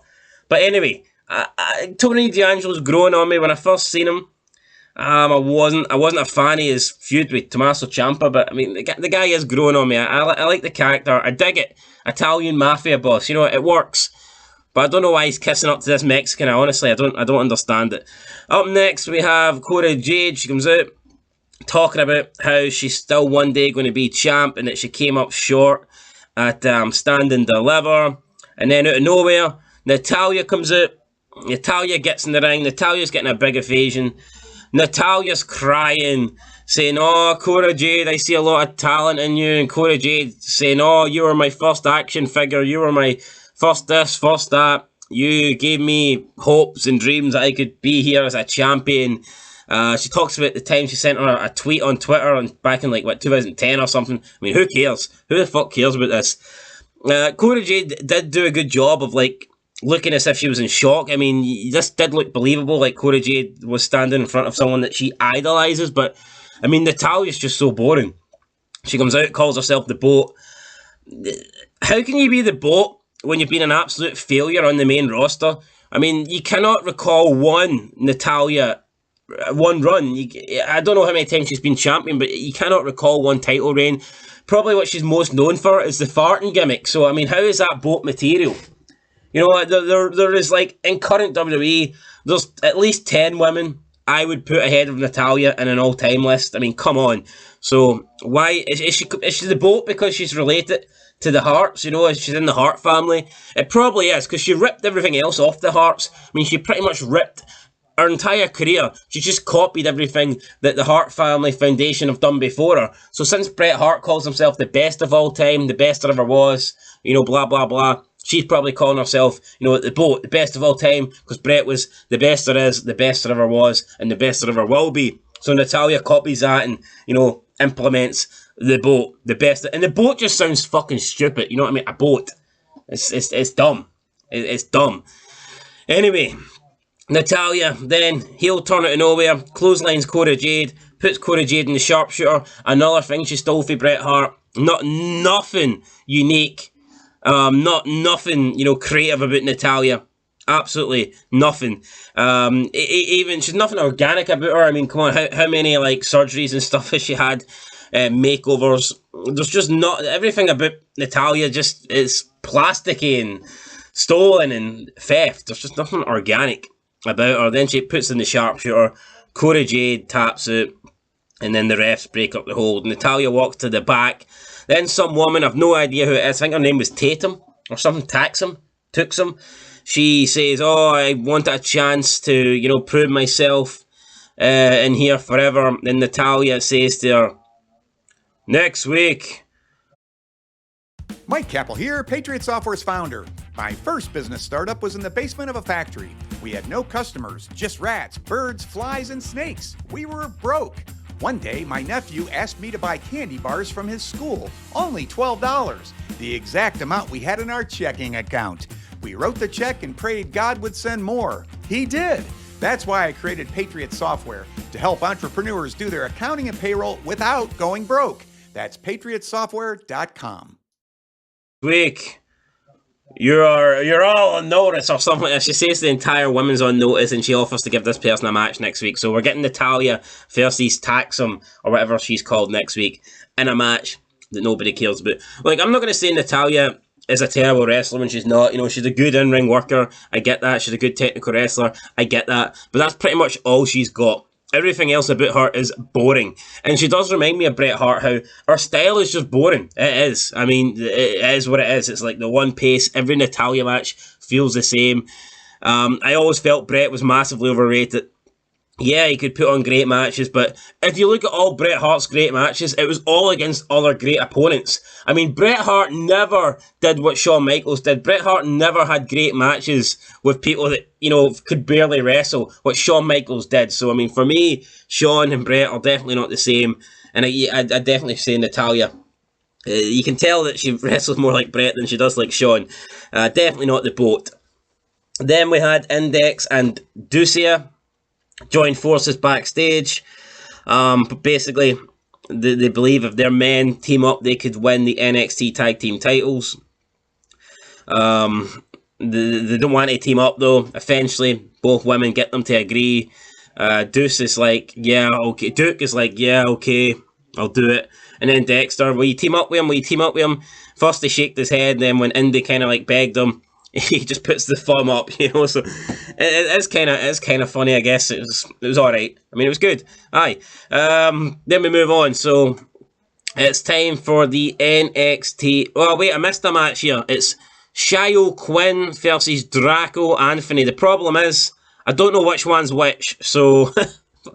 I don't know who won. The taller guy won. It was okay, I guess. It was a decent, 4 or 5 minute match. Then we move on to the Gauntlet Tag Team match. Throughout the night, it showed you all the teams coming in and picking balls. Like in the Royal Rumble, we had the tumbler and they were picking their entry number. So they were doing this, which I felt was maybe a little bit overdone for considering there was only 5 teams in the match, but I liked it, it added backstage segments and stuff like that, and they were talking throughout, so, no, definitely, and it did help build up the match. It made the match feel a bit more important, because every, 15, 20 minutes, you were seeing a team go in and pick their number, so, it was building anticipation for the main event, which is always good, so I did kind of like it. We start off with the Creed Brothers versus Legado del Fantasma. Creed Brothers win. Then it was the Creed Brothers versus Briggs and Jensen. Again, Creed Brothers win, even though they got put through the announce table. They fought back, they got the win. Then it was the Creed Brothers versus Grayson Waller and Sanga. Again, the Creed Brothers came out victorious. And then we literally get 2 gay boys from the UK. The Pretty Deadly come out. They were looking like fucking Rico, dressed in like a light pink blue, sky blue kind of weird looking outfits. Just really, these outfits were really, really strange. They looked like women's outfits, but on masculine men. I mean, they could definitely pass as 2 trans guys here. The way that trans women even, the way they were coming out. Then obviously they have the match with the Creed Brothers and Pretty Deadly are victorious. They get the win, and they become the new NXT champions. So they just vacated the NXT UK titles. They come to NXT 2.0 UK or NXT 2.0 and they win just like that. So I mean, who knows? I've heard this team is good.